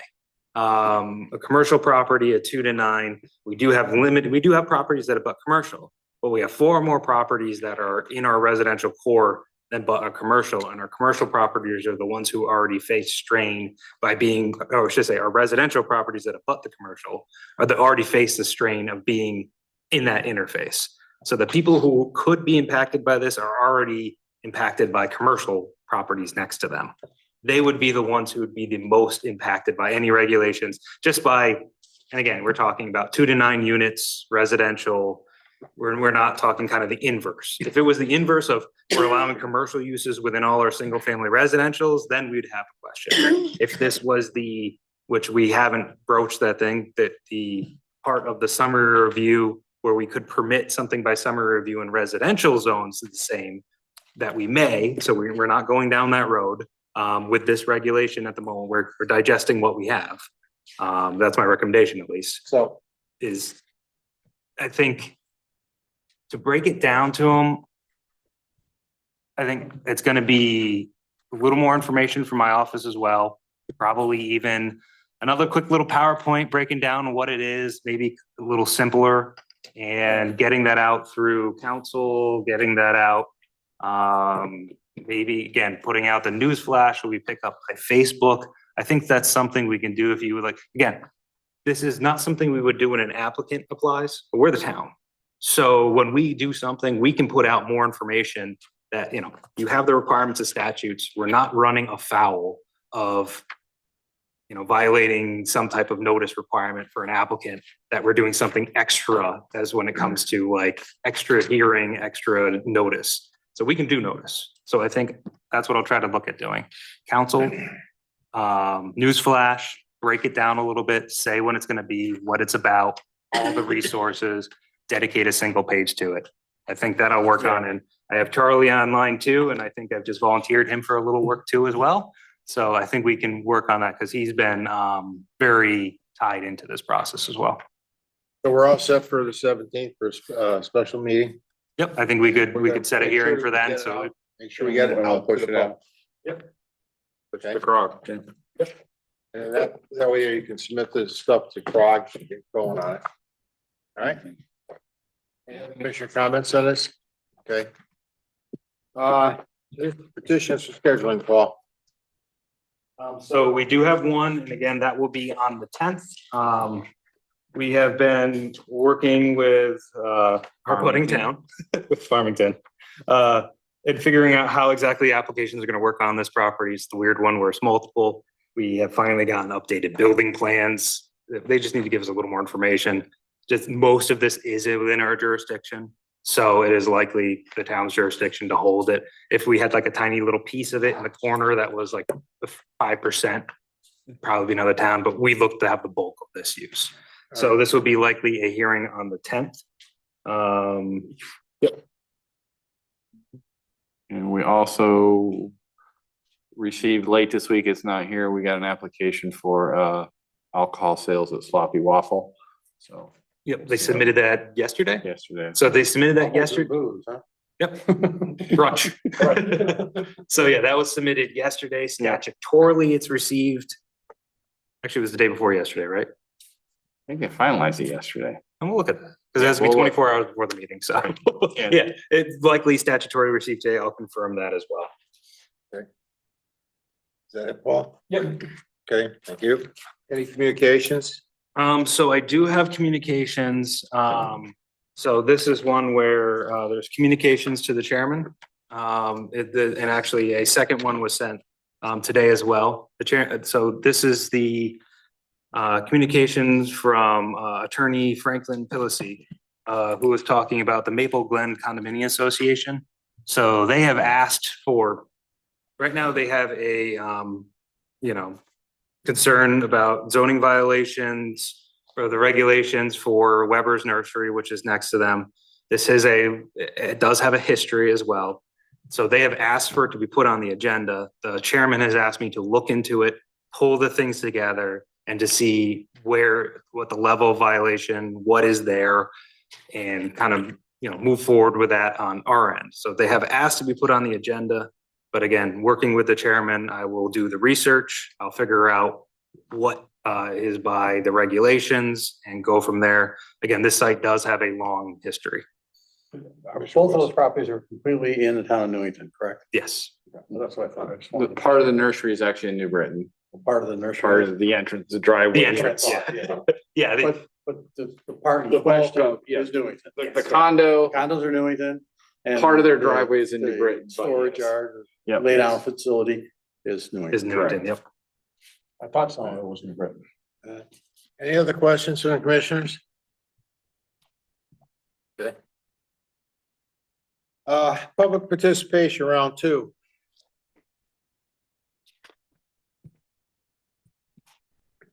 We wore most of them down, but not Gail. I don't know who got voted on Survivor. You did, you're still here.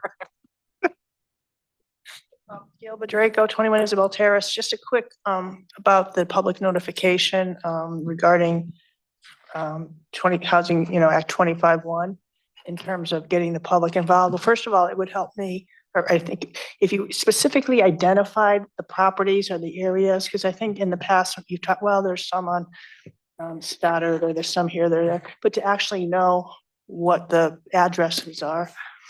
And if you, I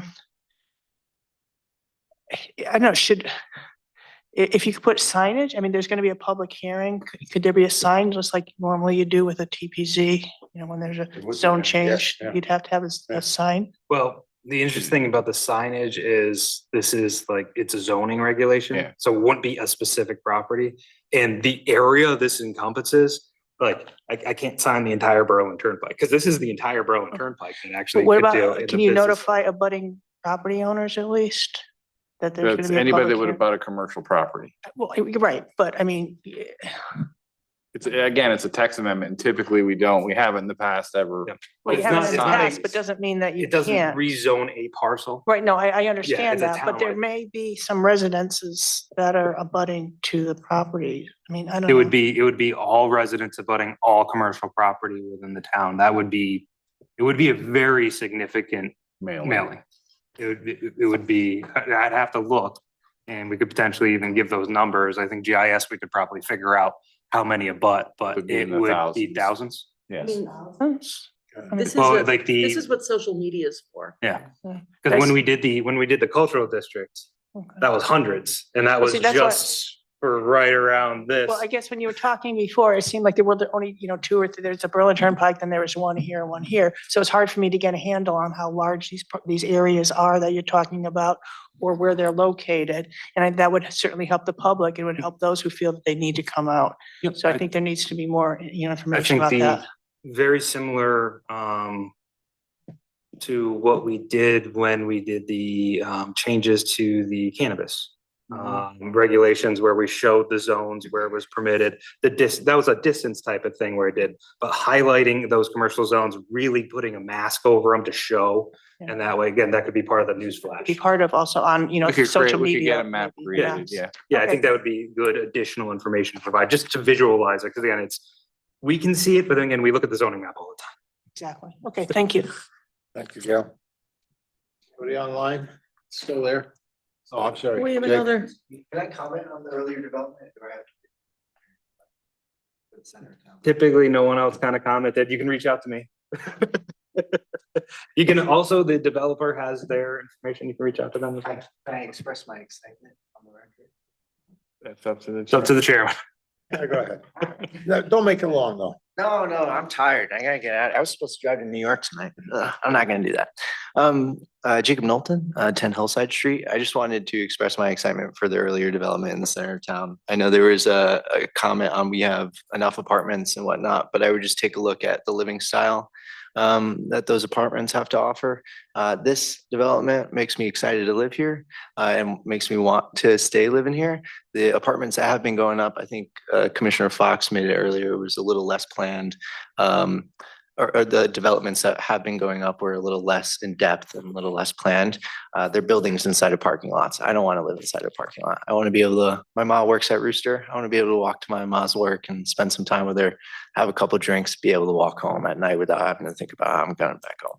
Last thing, without blowing smoke up your butt, Commissioner Woods, I just want to say I'm very impressed. I come here and I learn something every time I come in here, and I appreciate all of you. You all have stuff to offer, but especially the way that you read the plans. I'm going through with you and I'm learning so much. So all I have to say, if you're ever interested in teaching, I know a lot of commissioners who would benefit from your help. So not in this town, but definitely other towns. So anyways, that's all. Thank you guys so much, and appreciate you letting me come. We do have someone online with their hand raised, Mr. Chairman. Go ahead, Lawrence. Hi, Jeff Rodriguez, 1307 Main Street. Just want to echo what Jacob said. Excited to see that development on the Keeney property. Hope we can work with them and find, what's best for the town, because I'm excited about it, and it's going to directly affect me because my house is on those plans that they're showing. So just looking forward to it. Thanks. Thank you. Anybody else here? That is all, Mr. Chairman. Okay.